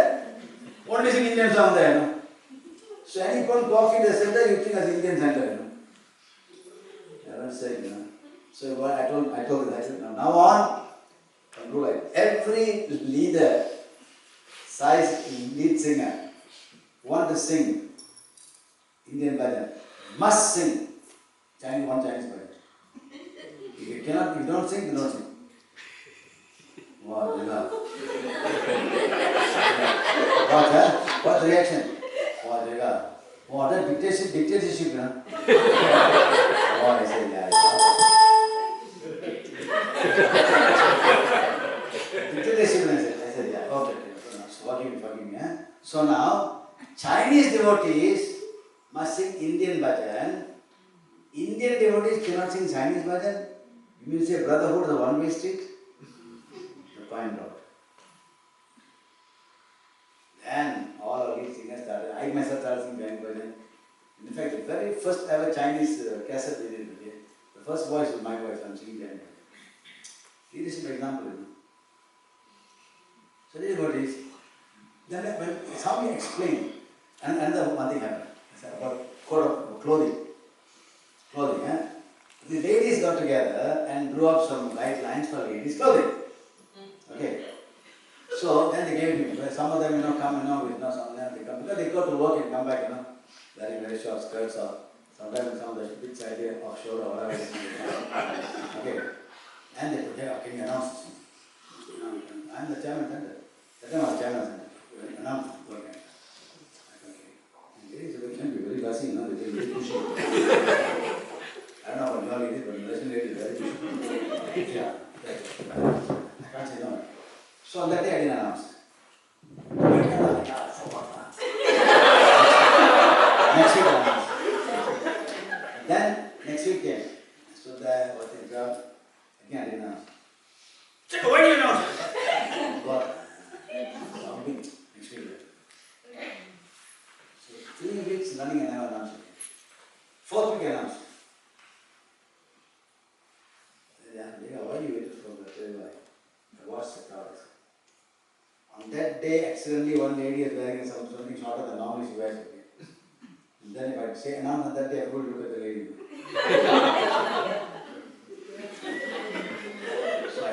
on the day when everybody is properly dressed. Then happens. So that no one will feel bad. That is leadership all about. You see. You're not here to make demean people. You're not there to condemn people. You know that we must win them over.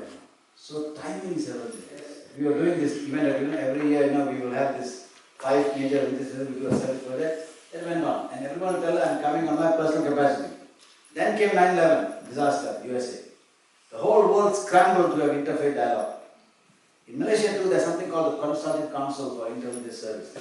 We have Christian leaders, the bishops there, the Buddhist leaders, Hindu leaders, all get together to actually talk to the government about problems sometimes. But Islam, no Muslim group ever joined the Interfaith Alliance in Malaysia. They are 60%. Why should you join? They know you all trying to get us to join you to force fight the government. Why should they do that? They're very comfortable. So then, what we did then, they had once a meeting where they're meeting about 1 month after this 9/11, 1 or 2 months after 9/11 disaster. The Consultative Council, that time FGIs, the country group, we not formed the alliances, got together and formed a with all the religious leaders and the role of religion in creating peace. That was the theme of their conference. They invited me to speak because they know I'm an interfaith man, so they knew me, so I invited me. So I sat in the line of about 400 or 500 people packed in the hall of all religious denominations. And they said, I was wondering what they're saying. So Swami, I said, okay, let me go and sit down there and let me hear what they're saying, then I'll speak. I think I mentioned this somewhere, I'm going to repeat this again. So when the others speaking, my turn came, I got up and I said these words. And I don't know how I dared say these words because I'm sitting in front of all the bishops and Buddhist monks, and Chinese monks and all these leaders there, all wearing all kinds of robes. I was the only one not wearing a robe. Clothes, but not robe. Alright. I said, reverends, bishops, dear monks, all our great religious leaders here, and all our brothers and sisters. Frankly, I think all of us are wasting our time here. There was a stunned silence. Everybody looked at what the madman Jega is saying. I said, I know you're thinking why I'm saying this. I'll tell you why. The fact that all of you in this hall today shows that you're converted, you believe in interfaith, you're not working here. Let me tell you this. If tomorrow there's any interfaith violence in Kuala Lumpur city, none of us fat cats will take a knife after each other. The people who take the knife are the poor, in the slum areas, squatter areas, high-rise, tenement, they will take the knife. It is they who must be convinced to interfaith is a living reality. Not something we sit in air-conditioned rooms, give speeches and pat our shoulders and say, good speech we made. Okay, I said. This is a very sensitive thing I'm walking on, very sensitive. If for some mental aberration we have, we refuse to pray in another man's hall of prayer because we lock the omniscient, omnipresent God in our 4 walls of our own little halls of prayer. Carry on, do that. But nothing to prevent Muslims, Christians, Buddhists, Hindus, Sikhs all holding hands, serving the poor outside. But the sky is the roof and earth is the ground. Oh, everybody gave thunders across. I think I got a standing ovation for that. But everybody wanted to hear speeches and no one wanted to do them. On that day I realized what the SAI Mission should be. I saw the council together. I said, guys, no more inviting guys and say I'm coming personal capacity. We go for the juggler now. You get the organization, we go directly to the organization. Biggest company I knew with the Catholic Church, Archbishop, and the Muslims. So I put the Archbishop. And they know us because we've been helping the. In the Catholic Church had the service wing called the Society of St. Vincent de Paul. So we were working with them and we helped them in a number of ways. And Archbishop was very kind, he gave us coffee. Always when I go, I make sure we have interfaith. I go Malay, Indian and Chinese go together. I don't make anything the Indian event. So Chinese will go together, we sit down with them. And I advise you the same thing when you go and talk to government, to go with the interfaith team, okay? Don't go Ravi, and all Indians doing that. They think it's part of the Indian government. So he's, what he said? Archbishop, the Catholic Church believes all religions working together. his reply was, that time I was Deputy Director General of the Ministry of Industries arm of investment. I was a very high profile senior government officer. I used to come on the papers very often, both for my work in the government plus my work in the interfaith SAIs I work, And so he said, Jega, I'm very impressed now what you're doing, you're doing a lot of service. He said, please don't talk about me. The Catholic Church really always getting together and serving the community.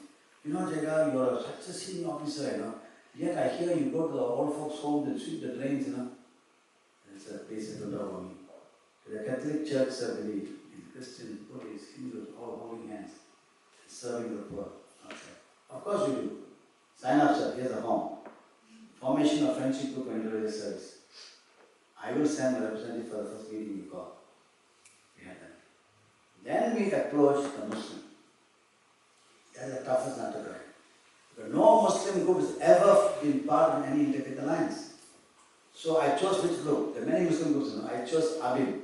ABIM is the Angkatan Belia Islam Malaysia. That means the National Islamic Youth League.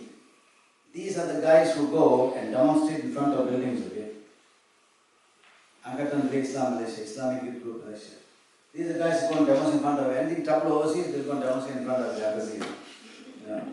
Australian government here does having the Muslims here, they demonstrate. Allah Akbar. So I went to them. I said, mention about this friendship group. You know what the guy said? Jega, you Sai Baba people, We've been watching the Sai Baba people for many years, he said. At first you're saying so sternly, I thought he was going to scold me. We've been watching Sai Baba for many years. We've got a file this thick about Sai Baba. And about you personally, we can file this thick. So I said, oh, my file is more like this. I said, why do you have this file? We have done more than 1,500 medical camps in rural areas. In Malaysia, rural areas means devotees far away from major cities. 95% will be Muslims. The rest will be few Chinese, Indians will be there. And in Malaysia, the tradition always been Indians, what they do with the guys. I said, no, what they do. After every camp we do, that's when the first time I realized. 2 days later, they send their own team of the youth wing, the form, to ask the villagers, what did Sai Baba say? They talked about Sai Baba, they tried to convert you, what did they do? And all the replies came back, they said, we better Muslims, we here to serve, that's all. That's why the file became, so imagine 1,000 camps, with five forms. Then the guy said, Jega, I realized, you people are very sincere, we are with you. For the first time in Malaysian history, powerful Muslim group, became our ally. And today, after 15 years, they are the strongest of the allies. So this is what we have done. So now the religious groups are the Buddhist Mahavihara, Catholic Church, Council of Churches Malaysia, Malaysian Hindu Sangam, Malaysian Gurdwara Council. And we consider we part of the coordinator, though we chair the sessions. We chair the part of the coordinator. Something remarkable happened. I was at the time President of the SAI Council, but I didn't want to be the lead chair. I had asked the chair will come. Chair was the chairman.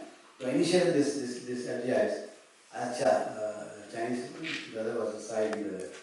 President I said, Chair, can you chair this? So chair chaired. No one objected, okay? The whole the guys once said, why are you chairing it? We just automatically call the chairmanship. But we call ourselves coordinators. Then after when chair stepped down, Billy formed.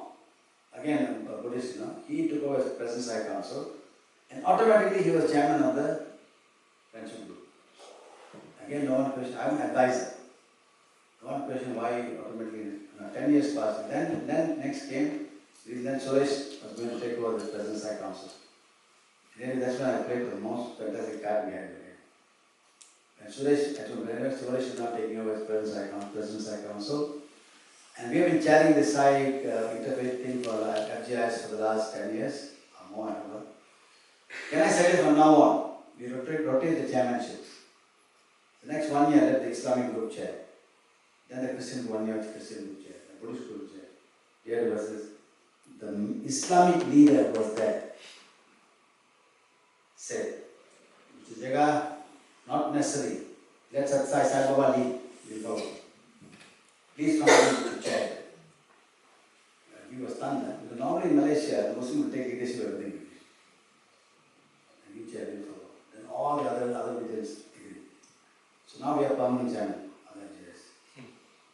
devotees, by our act, we shall be moved. So this is what, and this is the leaders of the first initial people. Some of them passed away, but what have you done? Magical Village service. We have interfaith medical camps. Though we have done more than 1,537 medical camps, now the medical camps now we try to do interfaith medical camps. So we have achieved two objectives: interfaith unity and service. We tell them, look, there should be parity in all. There are. To become a Hindu, I can talk about it. Hey, Hindus, you cannot send one person and one doctor and say you represent all religions. There are 3 Muslims, there are 3 Christians, Hinduism are 3. So you must have equal parity of people who are volunteers in Hindu service. Interfaith drama festivals, interfaith song festivals, interfaith fun day for handicapped children, and we have interfaith cultural youth leadership camp. Here's something fascinating what I'm doing, something very interesting here. The Malaysian government had a problem a few years ago. We still have a problem, but at the time of the religious issue. What we call the Allah issue. What happened is, in Malaysia, the Christians translate the Bible into Malay, Muslim language, Malay language in Malaysia. And whenever the word God came in the Bible, they put the word Allah. Frankly, in Malaysia, no Muslim, no Christian calls God Allah. Okay? Only those in fact, somewhere in the Sabah, Sarawak, they will, but main traditional Malaysia, no one calls. And no one associates the name Allah with the Muslim. But yet in the Quran, they translate into, in the Bible, they translate into Malay language. They put every time the word God came in the Bible, they put the word Allah. So the Muslims then took this up. Okay, they said, what nonsense, how can you call Allah Allah? And the government banned the book. Unless you change all that. I think they're trying to convert the Muslims into Christianity. They banned. What the Christians did, they took the government to court and challenged the government, how can you ban this word Allah? The court then ruled in favor of the Christians, saying that this Allah word is a generic word that predates Islam. It's like Bhagavan, in India. Bhagavan is nothing to do with Hindus. Bhagavan, the Christians, when they have their church service in Tamil or in local language, they call Bhagavan, or Iraiva, Deva. These are generic word for God. Okay? So in the Middle East, the word Allah is a generic name for God. Even in the Christian then in the Middle East, call God Allah. It's like Iraiva. To us, Allah seems only for Muslims, but that's an Arabic word for God. So they won the case. Then the government now then appealed against the court, went to the High Court to appeal against this particular issue. At that time, the Malaysian government then decided that we got a Department of National Unity in the Prime Minister's Department, decided to have an event to unite the youth. So we want to have an interfaith cultural youth camp where you got 20 youth from Christianity, 20 from Islam, 20 from Hinduism, 20 from Sikhs, to bring them, bond them together in a 2 or 3 day camp and then release them to SAI so they can have a good idea here. They call all the religious leaders and tell them, can you support this? Christians go down. We don't support this. We want to show their anger about Allah issue. Amazingly, the Sikhs also go down. Because in the Guru Granth Sahib, which is the basic document of Sikhs, the word Allah appears a number of times. So they thought you better join this bandwagon before they ban Sikhs. But actually the government wasn't targeting the Sikhs at all. And they are afraid of the Christian conversion. Now the government caught in a very embarrassing situation. The Christians pulled out for a government program government is proposing. What to do? So then by the time our FGIs are already working, our friendship was there, we did a lot of work. They heard about us. They approached us, the government approached and said, can you organize this youth camp? I said, okay, we'll try. So what we did, we had a meeting of the Friendship Group Council. And in the Friendship Group Council, the guy who came for the Christian priest who came for the meeting is Father Thomas, who also was there for the government meeting. He is the guy who announced his pull-out. So I told So the guys, government is asking us to do this, do this interfaith youth camp. I think can you agree? And Jega, I was there. The Christians pulled out because we want to show the government we are upset about Allah issue. You know, I'm very friendly with guys. Hey, Father, don't do this thing, Father. God love Father, you. Father, I tell you how to fight the battle. Never fight the battle on one front, multiple fronts. Continue to harass the government Allah issue. Join us for the interfaith youth camp. We tell the government, we have nothing against interfaith.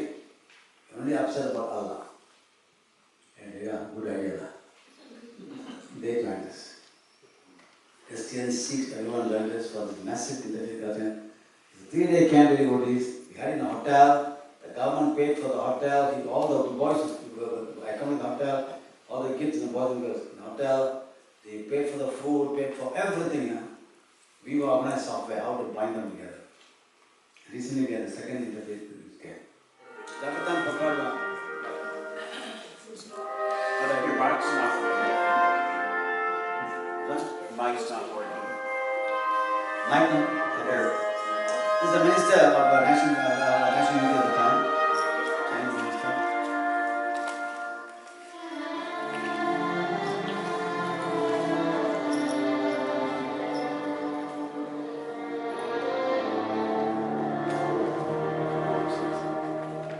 The guy is minister now. All of these people are there. Muslim leaders.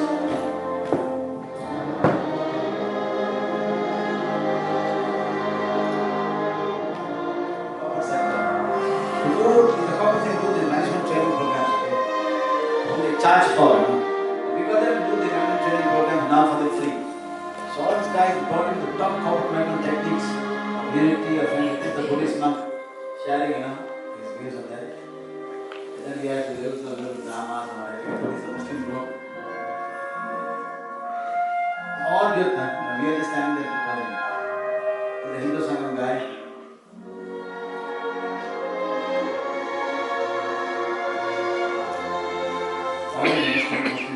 Working on other youth, they all combined. And then we have all kinds of the synergy, explain how it is. These are corporate leaders training programs. This is the guy, Phil Thomas, who comes to the churches, fantastic guy. He's the one who walked out of the minister called the meeting for us. And guys, who this is?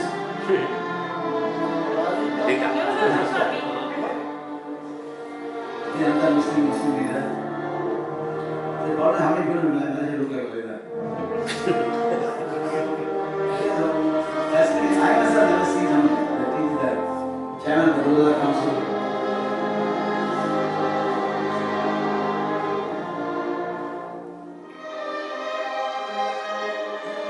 Very interesting, they blindfolded them and they all kind of games. Always they use the corporate sector games to show bonding and uniting. See the Muslim lady sitting there beside the non-Muslim guys all working together. Are they blindfolded? Yeah, blindfolded. The blindfolded has to do something and all of us help each other, all of them blindfolded, all help to bring something with it. And that's they gave a prize to the Christian leader. And all the youth were asked to speak up what they did to the camp world.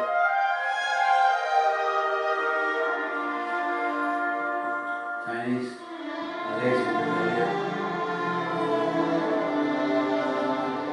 Indian youth. I know what shall we do.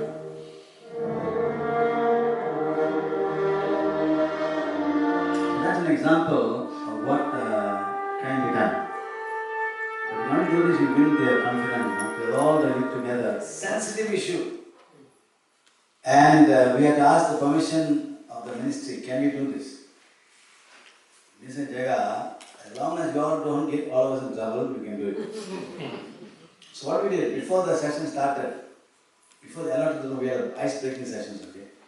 We told this what we're going to do, we had fun, laughter, met to meet your friends. We formed groups before the ice-breaking. Each group, all interfaith groups, what's going on, to do something, some fun thing, okay? So we told them, look guys, what are you going to put all of you in different, all of you three to a room, different rooms. Any of you feel unhappy about this and you won't want to cooperate? Let us know. No one said no. Then we did it. So then some of them told them, for the first time in their life, they spoken to a Sikh. Muslim, the first time in their life they spoken to a Christian, slept in the same room with a Christian. So this is a very, very wonderful thing.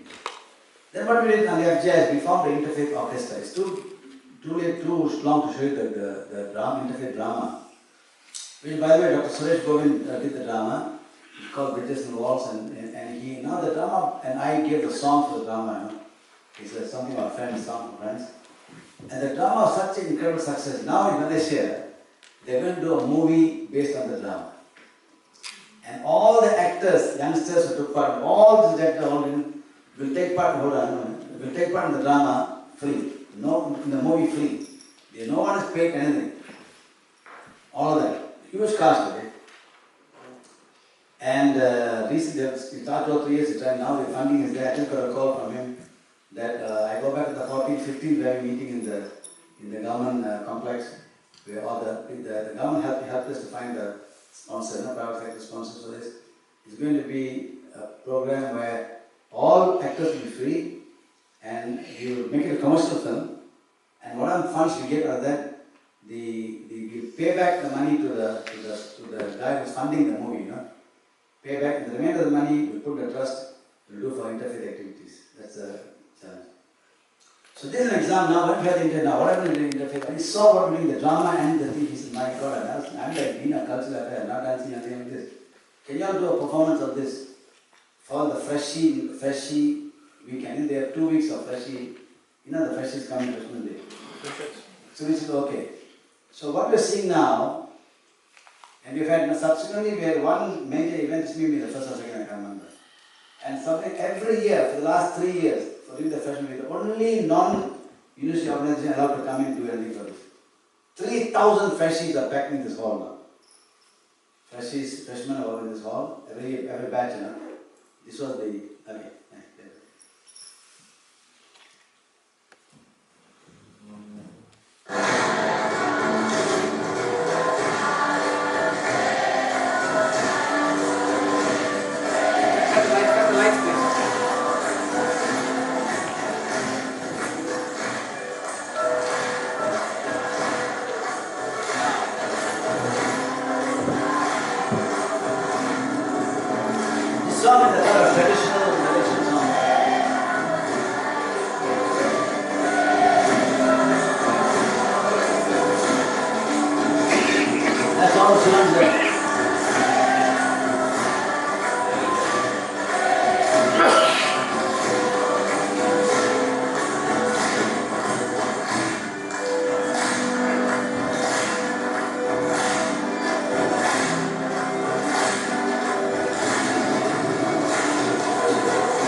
Students there, maybe about 2,500 would have been Muslims.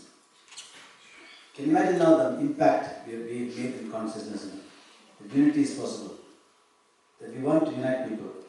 In Malaysia, it's still happening. And we haven't broken every barrier yet. you go to university or school, you find the Malays will talk, youth will be outside, when they're together, they talking among themselves. Indian guys among themselves, Chinese among themselves, only when, so this kind of events we're trying to encourage them to do this, so they all can unite, okay? Then in schools, we had an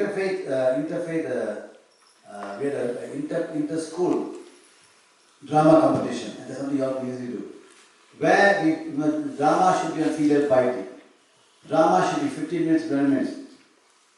And the team, the actors, must not want to, there must be minimum 15 actors on stage.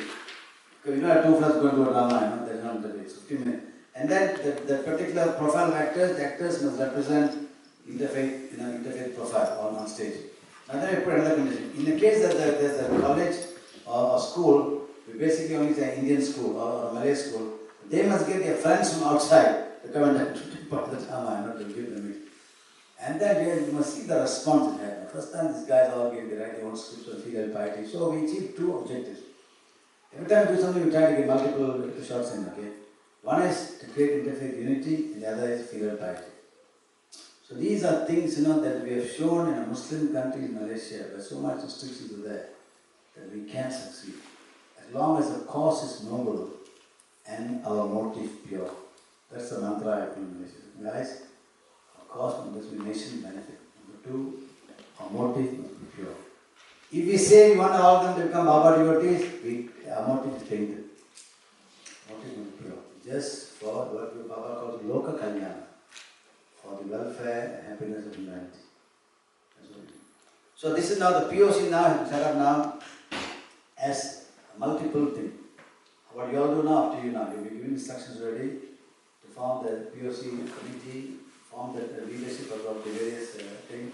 It's not that you must do every of those items, okay? Do whatever you can. Don't overextend yourself and end up not doing nothing, okay?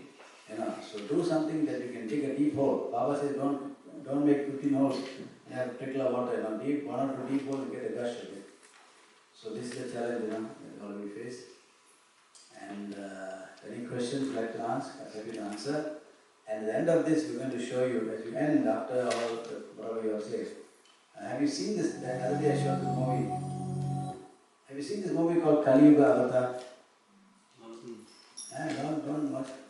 You only sing songs and everything. There is a movie we did. I did this movie for the launch of when the United Nations year of UN program and our Chaitanya Jyoti, something like that. They asked me to do an interfaith thing. So they said a song about Baba. They said, not interfaith. Swami, can you show something about magnificence the avatar? So they said, can you compose a song for that? Uncle Indrasha asked me. I said, Uncle, I am not a song composer. You are 1,005. I don't compose songs. Songs just come. If it comes, then I it doesn't come, I'm blank. Then they sent me some words from Mumbai. Somebody wrote some words. Jega, here's the words written by someone in Mumbai. Can you put the music for the word? I said, Uncle, I am not a music director. I cannot do this. I don't know. If Swami gives a song to me, all the time, 1,500 songs, it just comes from driving a car or doing a country. And do it. So I left it. I'm driving my car. This song comes. Boom. In the silence of the night, I call your name. Kali Yuga Avatara. We got the song. The song is good, and then I got our local guy, our gift, to sing the song. We had a fantastic young lady who was a music director. They are incredible talents here. But then we sent the song to India. To Chennai music, to the film industry in Chennai. We gave them as many clips about Baba we could. Can you integrate all these clips now to match the song? What you're going to see now is by the Chennai movie industry guys put together, and the song we did, and what we done. That's the final act we do. And now, another thing. One of the things I thought to myself, I told them, he said, Arjuna saw Krishna's Viswarup, Viswarup showed Arjuna Krishna. Arjuna was so stunned by the magnificence of Viswarup, the way earth, thunder, lightning, volcano, all the violent activities of the world, plus good things all happening in the cosmic side, cosmic Krishna. So I wanted to show that. You see the last part of the movie now, you see. So now only Arjuna saw Vishwarupa Krishna. Now all we are trying to see the Vishwarupa Swami. We're trying to project his. Okay.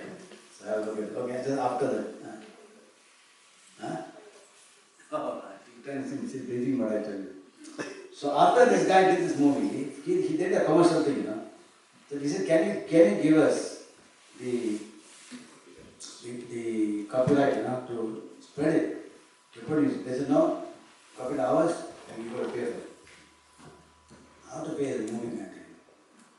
So we just kept it quiet, what to do, you know.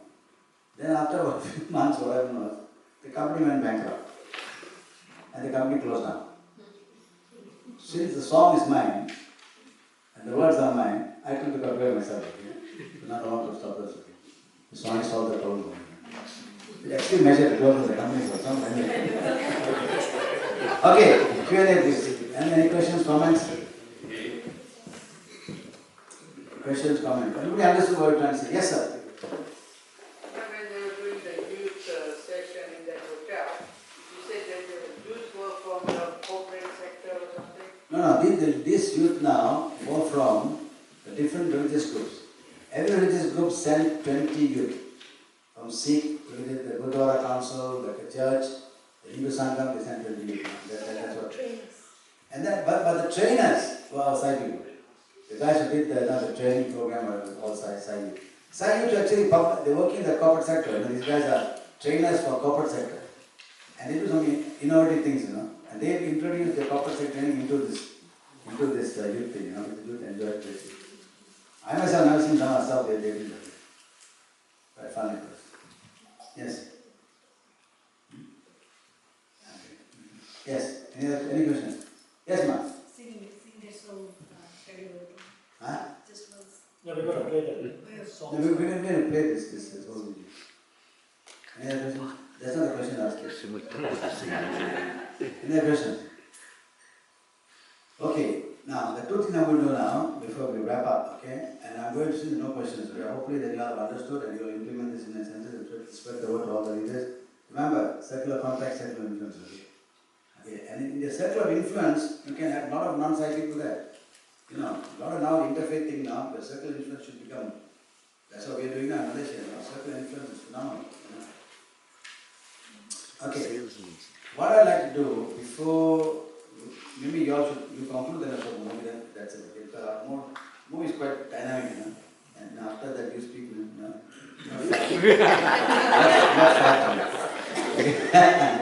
After I speak, you know. And so now, so what I'm going to do something unusual also. Now, we are very happy to see Ravi and his charming lady here. That's you, I didn't point at that.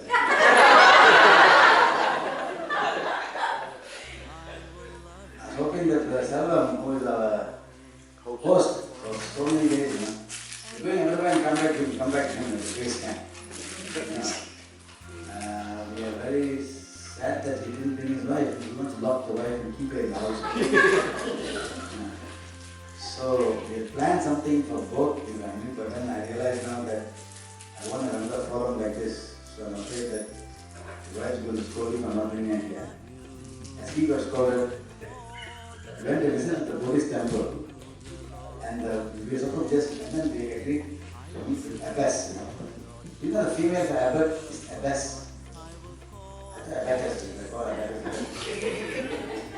Anyway, it's abbess. So, we thought we'll have a girls. They said, no, she's very busy. You know, she said, ma'am, there's a huge establishment. You see, they can't believe it.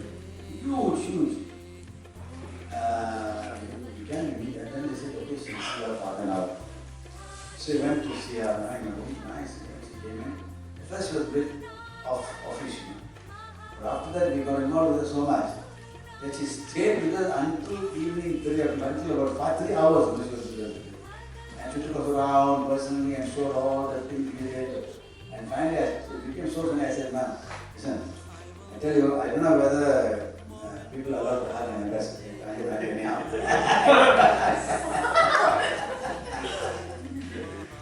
So I open your hug and embrace. Hey, I hugged the chief of Buddhism of Malaysia. What we like to do is to share with you some things that we've got. We like the three, this holy man who came and Christ was born, bringing gifts, okay?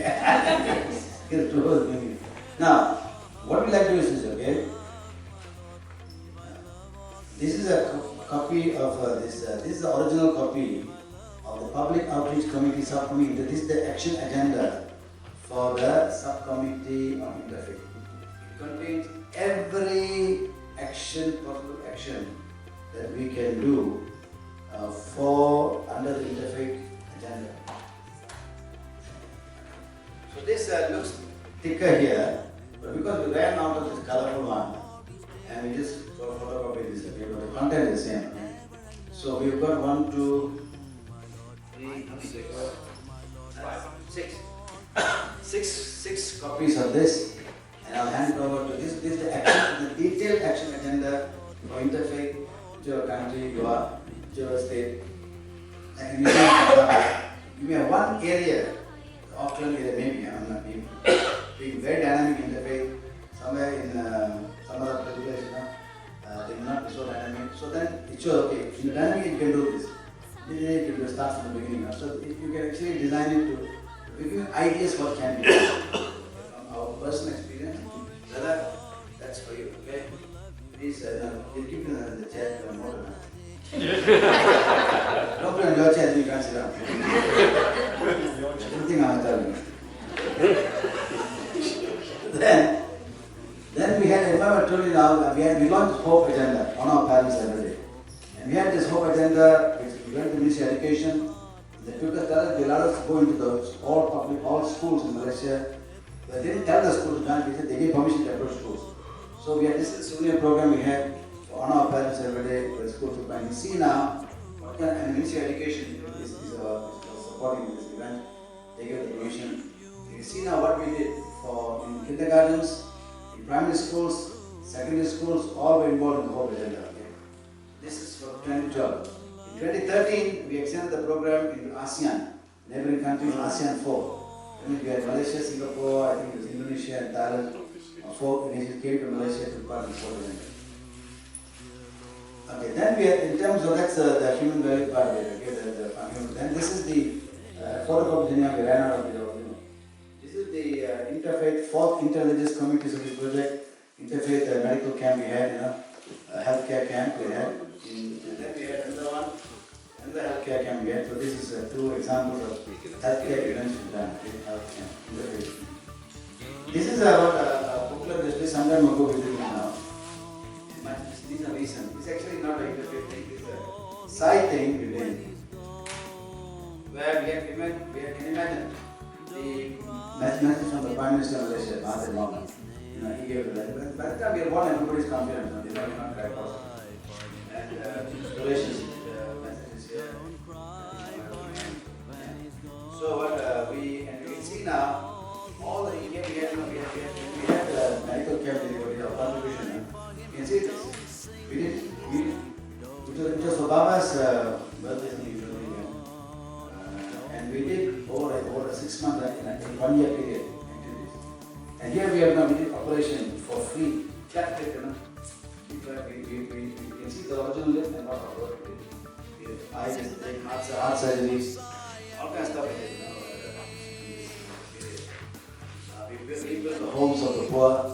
You can see some of the homes are really better than here. All kinds of stuff. And earlier days, now we call it friendship group interreligious service. Earlier, before this 9/11, we had another friendship group for human values in a caring society. So now, whenever we cannot use religion, we can use this board now. Human friendship group for human values in a caring society, where we had the corporate sector came and participated. Motorola, Matsushita all came in as speakers for this. So what's possible. Then here's the paper written on wrong side, which I was asked to present way back in 1989. When we had this first Balvikas training program in Prashanti. I was asked to present a paper on unity of faith. This is the paper I presented, and I think the first ever now, the latest thing is this one here. Baba is, this is, again you can put it to the photocopy in your documents, not many images. Or you can do this, put it into the copy of the technology and put it into. This is a nice picture here. This is a photograph of Hillview Stadium. Baba asked me to speak, and I was in front of us were 500,000 people. Okay, I'm doing Bana Namaskaram. I was 6 minutes of the picture. I got the picture much later. I didn't realize something to do. And there was the Hillview Stadium, the Krishna chariot, and Baba and Krishna is pointing to Arjuna. So Baba's chair is blocking this chariot. And all we can see Swami's here, I am near him, and Krishna's finger pointing out our Swami, I thought, my Lord, here's a Swami, hey, go and do, go forward and do this. What this booklet contains is this. Baba, in many speeches, has used some Sanskrit words from the Vedas. You know, like Pravati Marga, Nirti Marga, you know, the Koshas. And everyone, Baba has come to claim, everyone claimed the Vedas is universal, is not Hinduism, is Sanatana Dharma, eternal righteousness. That means whatever is in the Vedas, the teaching part of it, and the knowledge part of it, must be accepted by everybody. It can't be only by Hinduism. So I give the example of gravity. You cannot say that because European discovered law of gravity, you know who? Newton discovered law of gravity. You Hindus can't believe, you know. You are good Hindus. Why should you believe in the law of gravity? That is Newton's Christian business. But whether you believe it doesn't matter, you jump, you fall, okay? So likewise now, all these things here, I took all the words Baba has used in his speeches. And I went through the books, you know, went through the meanings of this, translated into English, and then suddenly you see, my God, this is universal laws, okay? Like gravity, you can't deny these laws. Applicable to everyone. Pravati Marga, Nirti Marga, Kosha, everything is here. That, so this is, I mean, it's a paper. I really write my speeches, you know, when I speak to the nation conventions. I just speak of the Kafana and then, but this time I wrote it down, speech, because I'm doing a very technical area. So then I will put it. Last but not least, devotees, this is what's now unleashed the friendship group, the interfaith unity group.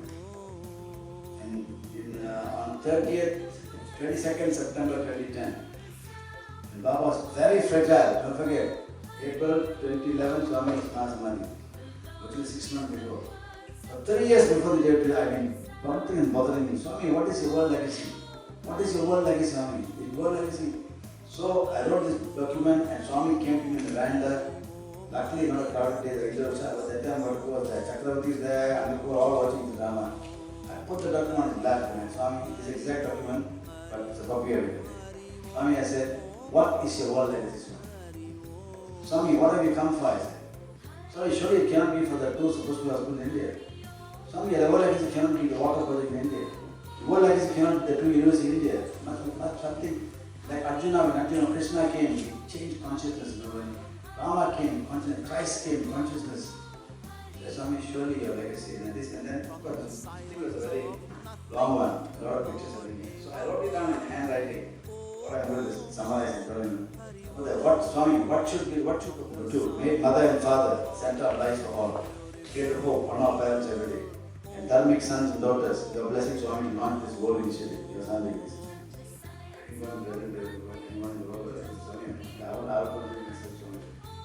Swami was so cute. Try to open this thing. Sorry, I showed you the pictures which are here. I showed you the pictures, now I show you the pictures. I showed you these pictures. Look at this. This is a picture of Christmas program in Gulab. Swami, what do we do, Swami? Look at what's happening. Everything is a show, Swami. We do the Christmas program in Gulab. But are we doing this Christmas program in the home nations? At the side road, showing massive Christmas program to show that we are for Christ. We do this big program, Swami. We do this huge Hindu programs in Gulab. Are we doing the program in home countries? We do 8 programs in Puttaparthi. I was doing a program in home country. We had shows. I mean, we are going, everything is a show. I cannot see this. Swami, big Chinese New Year program done in Puttaparthi. I will bring in home countries. Swami, this we should do in the home countries first, then come and do it in Puttaparthi. I said. Then Swami, look at this one. I said, we have Unity of Faith program in Puttaparthi. In fact, in Puttaparthi, we are a Unity of Faith conference in Puttaparthi. Now we may realize some time ago. Swami, you know, Puttaparthi is last place in a Unity of Faith conference. Have they done it in the home countries? Oh, that is fantastic, Swami. Then Swami, I showed that.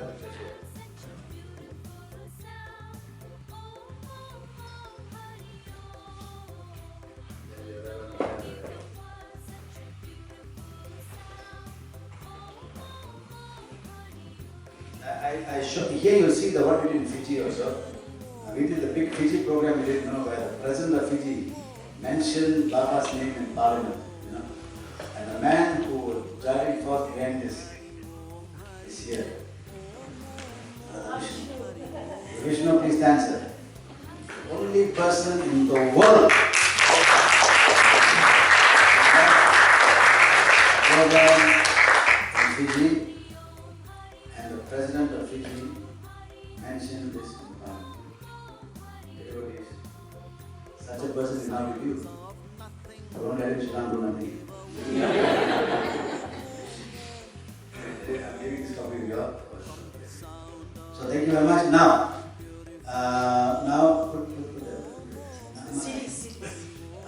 oh, sorry. So here we're giving a bunch of CDs. Already you can make. See, we couldn't bring one whole jumbo jet full of things for you. We're doing it everywhere we go. So this is a CD now, the book, and a CD of mantras, very nicely sung. My wife did this to dedicate to her father. Her father passed away. Okay? She's done books before when father was alive. I've done things for mother when she was alive. My new message to you is do things for your parents when they're alive. Don't do after they pass away. So she did 2 or 3 things before she dedicated her parents. Now this one is done for her. It's very beautiful and very well done. She's not singing, but she's got all the best voices of people to chant the mantras. Okay, so this is how many copyright? So if you copy all you can do it. Nothing is copyright to me, okay? I am copyright Swami. Divine and Mother's Love. Yeah, okay. This It's is song. Kaliyuga, Song or the video. the video. Oh. This one here is the video you're going to see now. Kali Yuga Avatar. Also the DVD on Mother's Love. Okay? The video Mother's Love DVD. And here is a CD, 3 copies of devotional songs in English that I have sung.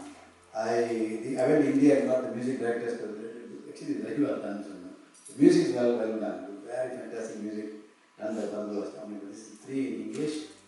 And we got 4. I did this for Baba's 85th birthday. And this one I did for 5 copies of this. Is available for songs in Tamil. So if you know Tamil, you are going to him and and this is another packet of 5 of this. So these are, this is the one I told you, these are 1, 2, 3, 4, 5. These are the mantras we chant of all the religious mantras, not the end of the bhajan. The Jain and everything is here, so just recorded it to just show you. This is something unusual. There are 8 songs, 11 songs. 11 songs. What happened is, one of these ladies, in Malaysia, who took Kali Yuga song there, a young girl, she learned music in India, she was a fantastic music director.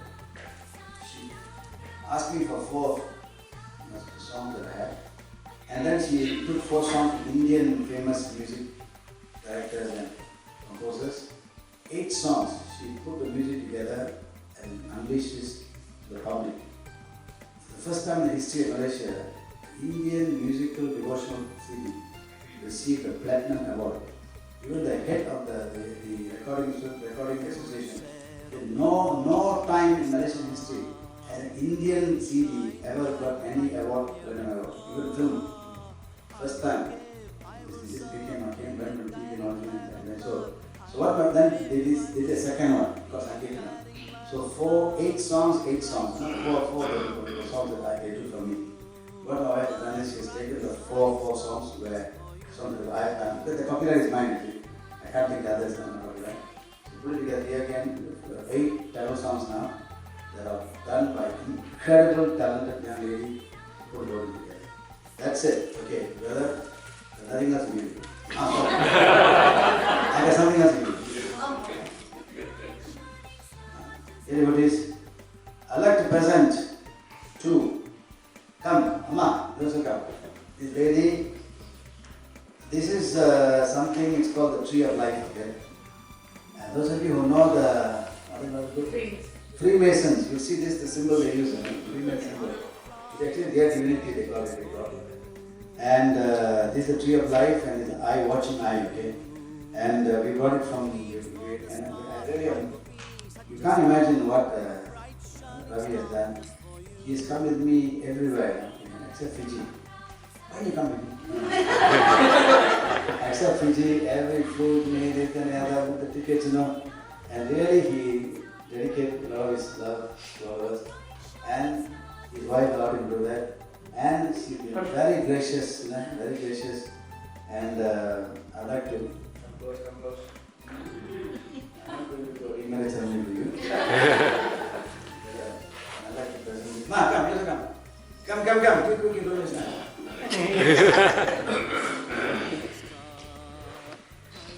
This is a gift, actually, can you imagine me going around Colombo looking for this? Guess what it is, okay? Can you take this? Can you buy this for all this? So I said, wow. Okay. How many take this? So many, No, these are clothes, okay? So, this clothes, actually, got a washing machine. So, thank you.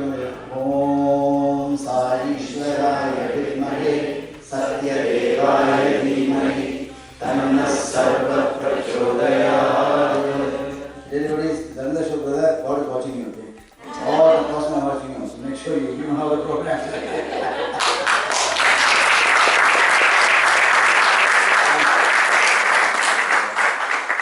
Imagine bringing all this stuff in the box, so many people. And now, for the person, unfortunately, he locked his wife in his house. My wife whispered me and said, don't give my wife, not as mother, probably. This brother Seva has given here, he's been our host. We've been in his house the last, every time we're here, first time, I only met him now when he said, Jega, we're going to stay in Seva's house. Who is Seva? No, this guy. Very gracious, wonderful. Thank you, brother, for all your love. Come, please. I don't think it's fair for me to accept it now. Right. Come, your fault, you bring your own. Tell your wife. No. Represent you. This is for the man and his wife who have been incredibly gracious host. Both of us. We felt so much at home. Just met for the first time. So much at home, and now it's very close to our brother and I. Brother, we are not with children, and brother, I is watching you also.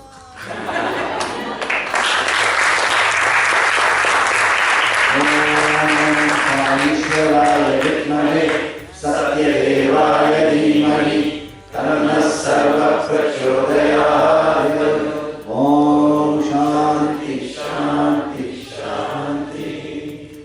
This is finished now.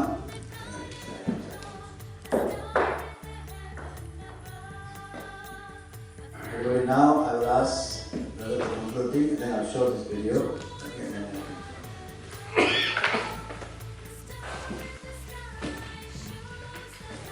Malaysia does anything they do it in a mix. I did a talk to that.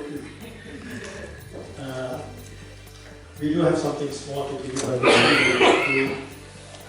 I think this was a very important session. We may check a lot of detail there. But public outreach is a very important agenda now for us. In New Zealand, we've decided For the world. for the world.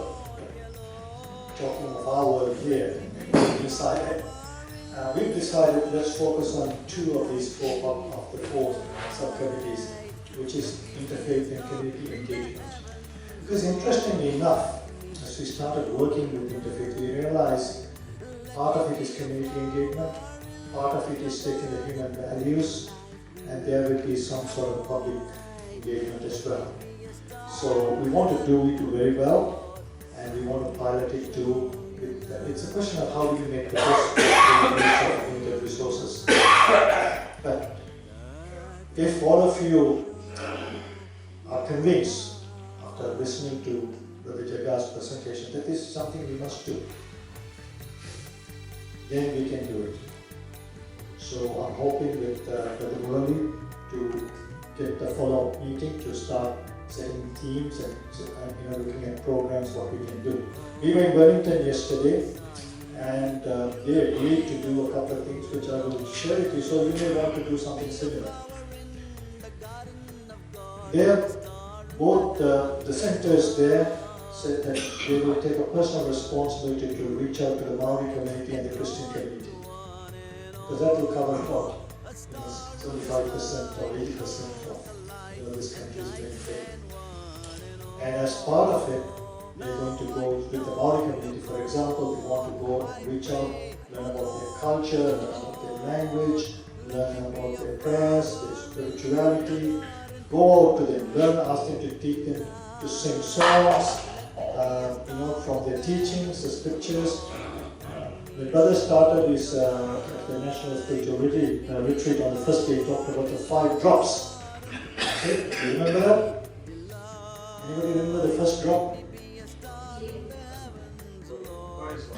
God is second drop? Know your own religion? Yeah. Third one? Respect and revere other religions. Fourth one? That's the fifth one. Fourth one? Good. So we want this, we want to see that we can have 5 drops of the other religions as well. What are the essence of the other faiths? So they are committed to going, and also I came up, when I looked at it, I could see 3 years coming up. They want to study the scriptures, They want to sing the glory of God in the way they sing. Learn from them and do seva. So do service with them, to mark occasions, whether it's their main festival or whatever, as to establish relationship. Brother mentioned about the visit we went to the Buddhist group. This was a very Buddhist group, as I mentioned. It was hostile to us. Yes? You remember teachers?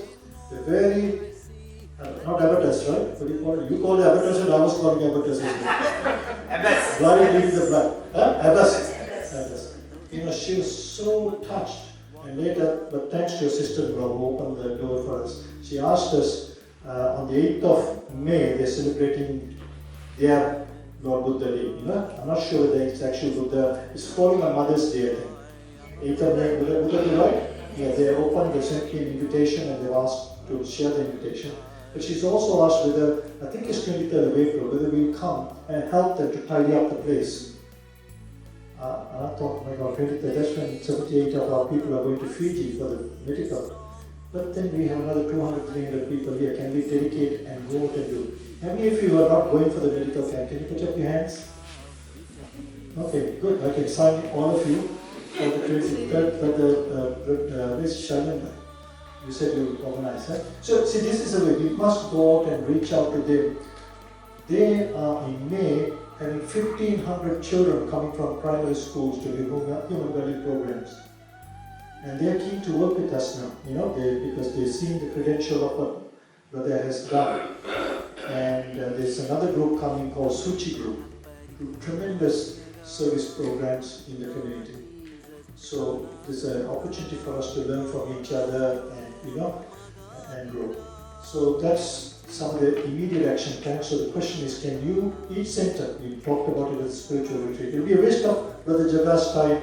He has come and inspired us, raised our level of awareness. But now we got to, because he said the only time we'll come again is when we want something significant. Like I said, if we want him to come again, then we need to, achieve it. So every center has this responsibility to go and establish a relationship, particularly with the Maori group and Christian group. I'm going to circulate some study material around it. We got plenty of study material on Christianity.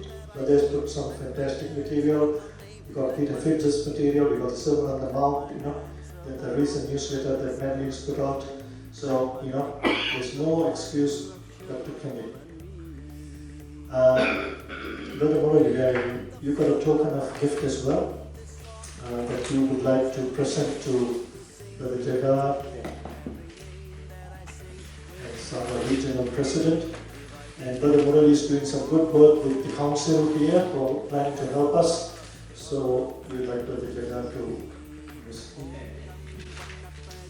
Actually, the real gift I want the program connection. exactly. It's just the start. Hey, that's your wife, sister. All the slides you saw, everything's over.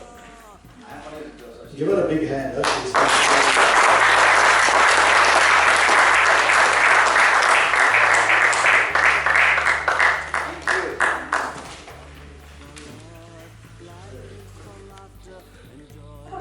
Now, I want to give something to you people because of great value.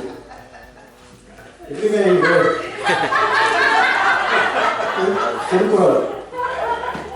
Mentos to take back. Funny, he just before he came, he asked me, what food can I bring into New Zealand? I said, for God's sake, don't bring any food. I'm going to be in trouble. I frightened him so much, just coming to, just before he came to the customs in a bag, he checked it and he had, what was it? Fisherman for the throat. You know the fisherman pattern? That's fine. He said, oh my God, I'll be in trouble if I brought this into New Zealand. So like a thief he was. next now the camera's watching me and I put the thing on the shelf and came out. So you can now take 2 packets, brother. Thank you, brother. Hello, for very nice thing. Because really, I think what I'm just taking the little box and eating all this. On Friday evening, we went to a school called Pomari School in Gulab, which is a very, those are economic area, and the members there are doing some tremendous work. And these kids were all there, and when we walked in, they were doing a maths activity, playing cards with cards. And it was the jumbo size cards, and the sister They play maths with cards. Sister, So they said the family is there, they play card not for gambling, Now you take turn, use a thorn to remove a thorn. Classic. So that they ask them to add, they put the card, okay, how much adds to, minus this, because we introduce it to us. There is a fantastic work, activity with the children. Sister Letta felt, oh God, I never played this game. I want to play some as well. So here's 3 packets for you to do the maths. This is from the Buddhist temple, a lovely book of wisdom. Yes, from one of their masters.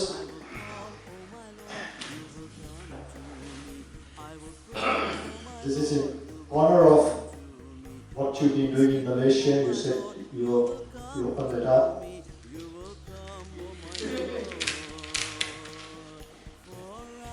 You deserve to have this because you have delivered this.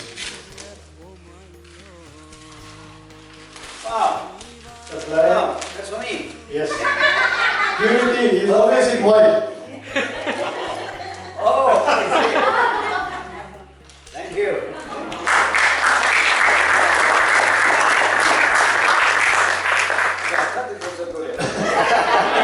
Ultimately, from here, all must end up here. But last but not least, I remember the last time you came, I think it's 2002. You said something which I never forget. In fact, a lot of things that you said, I haven't forgotten. I don't know whether I've implemented it, but I don't forget. But one of the things that you said is, make prayers short, but make implementation long. Which you never mentioned on this trip earlier. You remember that? What you said, make your prayers short. I will make it short because God is busy now and say, God, 1 hour prayer, then God will say, come on, we finish everything. We'll go to the next house. So that prayer is actually hardly 5 minutes. I pray for the sick, that's long, I pray about 30 sick people every day. But I pray to God about, I think 2 minutes, pray for the sick much longer. But I give like tell people, please don't walk out of that. Hey, give me a break. Please, I will go next house. So this is the prayer that you have implemented already. Yes. Hey, where are you?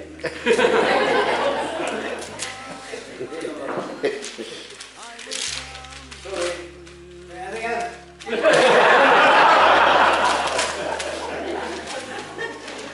Maybe going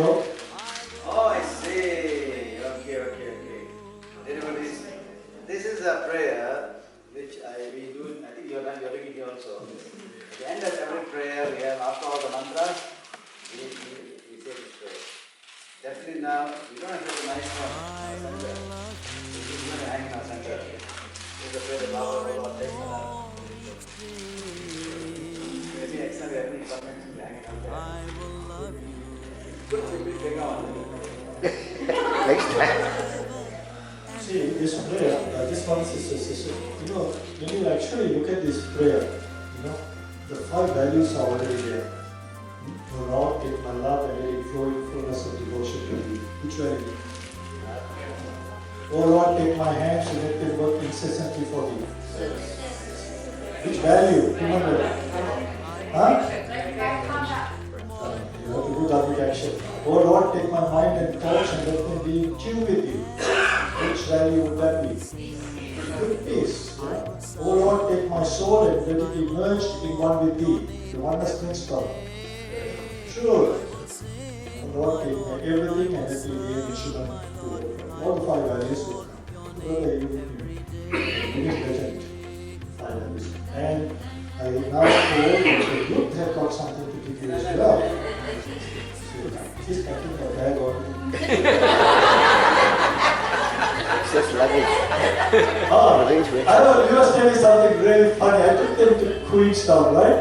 I told them that Queenstown will be cold, right? No, you They came in a t-shirt.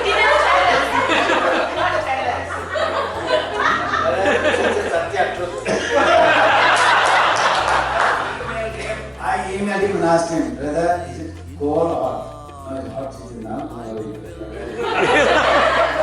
was packing the bag, I asked him 3 times. He said, don't worry, Brother Ravi has said, beautiful weather. We have got to look out. We traveled out on the road with a lot of warm clothing, you know. We came here with t-shirts and we froze, you know. By the way, I was introducing, he's in Malaysia, the best school, without any warm clothes. And then they take us to this place where they do bungee jumping, right? And he wanted to do, but he saw 195 a jump in front of him. $195 for just jump on it. Then they want to do this thing called zip drive. When you see that zip drive, I couldn't believe it. That Anita said, we want to do this. You know, I'm paying $100 an hour for the guide, and they want to standing in the cold, they are freezing. And Larita doesn't even have socks. She's coming and dancing slippers, you know. So imagine this. She's wearing this, and then the next thing, no socks, nothing. When you wear your walking shoes, you wear walking shoes. I didn't know the weather was going to be so cold. Somebody didn't tell me. It's fine. They ask you which position you want. It's Superman. So we do Superman, so we come. And then, So we swap shoes. My Nike shoes. And I was so actually they're very comfortable. Came back to me. I didn't realize we're walking through Queenstown. She's in my Nike and I'm in this. after they finish, logically, you know, they should have changed shoes. Yeah. Then he said, no, you continue wearing it. Went into, how many people thought it otherwise original, I'm not too sure. My God, when you walk through the town, the pictures, you can print the picture and put it on. It's the beginning of purity and religion. But the youth would like to, we were talking about gifts, so can I give to you now? I'm following Akka. She's from OB's Fast and Youth and Teens Fast and Prison. Something very small for you both. And it's been a real pleasure and an honor to have you both again. And we hope you come back to us soon. Thank you. I want to give you a card on behalf of the entire organization. After all, you got us. I did a poem, but it didn't come to your standards. So This is from Oh, yeah, they. You're the only thing. It's a handmade card for you. Handmade Thank you. card. Always wanted.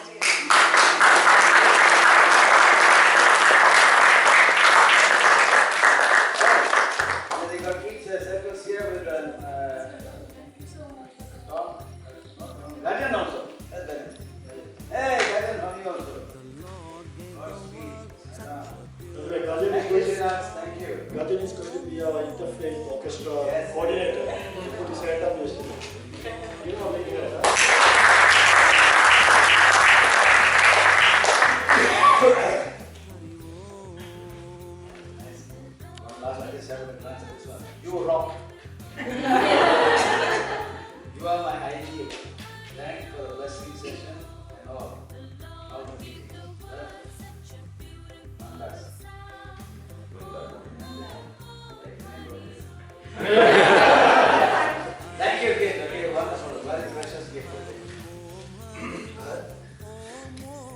keep telling me he's not a composer and songs just come. I'm coming from the airport today, I'm thinking some song, I can't sing, but I've written the words, you have to come up with the music, okay, but I'll just read. Brother, keep on coming. Brother, keep on serving. Brother, keep on giving. Brother, keep on loving. I can't give someone gifts in the day. Brother. From the time you came, we heard you say, so lovingly you shared and showed us the way. You inspired us to follow your way. It's time to work for God, night and day.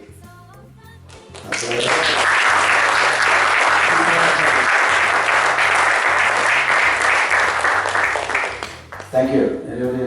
This reminds me, when I was 1990, I was in Zimbabwe, 4 months. I set up the Zimbabwe Investment Center.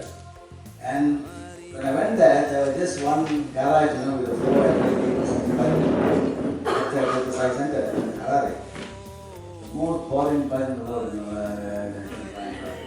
So I gave me a bucket, and I started singing the bucket and sang songs.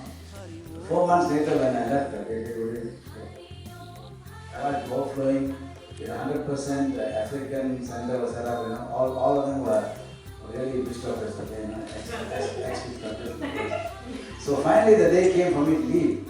So they organized all the guys from Bilimoria, they flew to Harare, and they had a Jajadeesan session with devotees.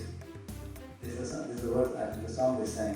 With harmonium, tabla, Brother Jega, please don't go. We love you so. Huge bhajan.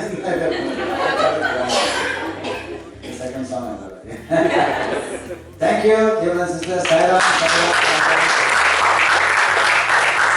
What I'm going to do is I'm going to get the SAI publication here to make copies of all these things, so that and they'll be made available free. So, and perhaps the books, we'll try to get it on PDF. Yeah, sister? We can put it on PDF and we can then email to everybody, so everybody's got access to it. Does it make sense? Yeah? But the temple one songs, you don't give it to Richard.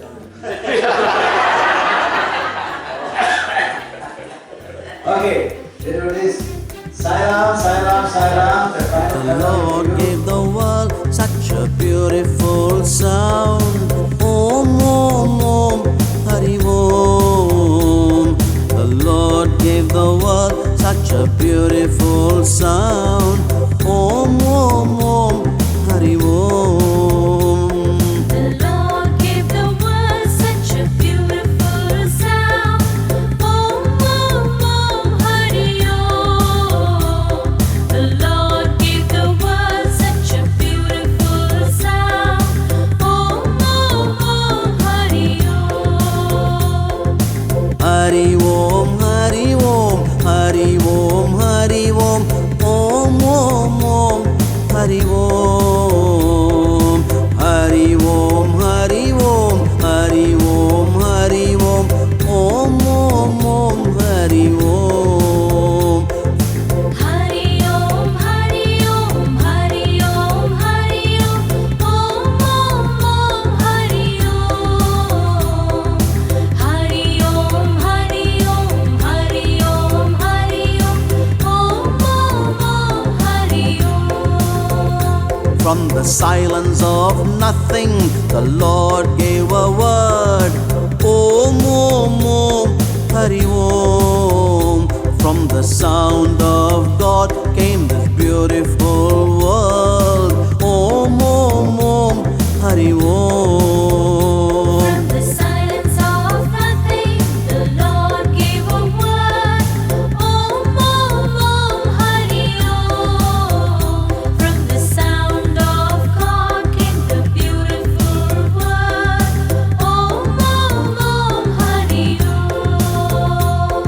Hari Om, Hari Om, Hari Om, Hari Om.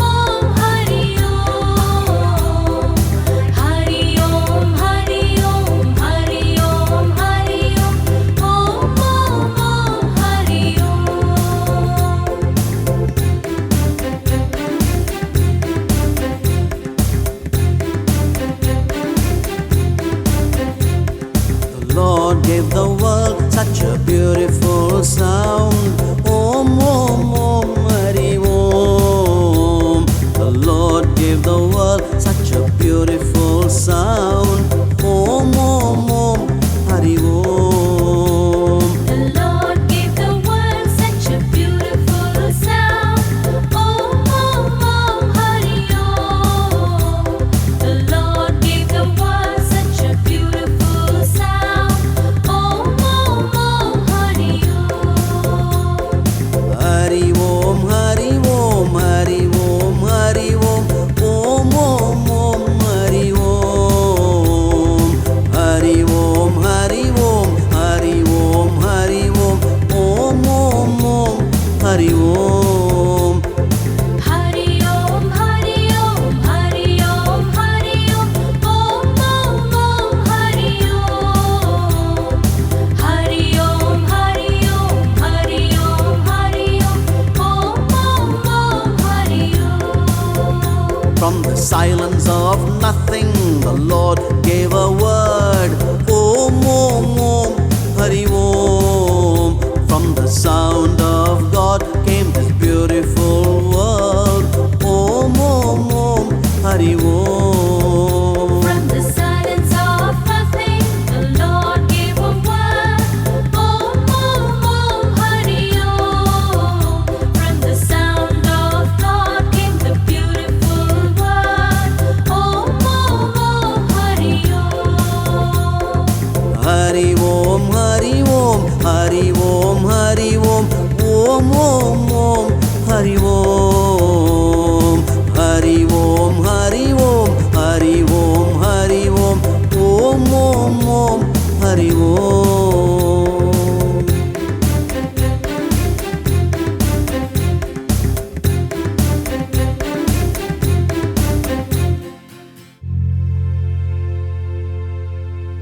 The Lord gave the world such a beautiful sound.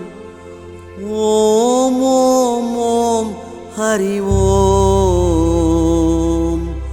The Lord gave the world such a beautiful sound.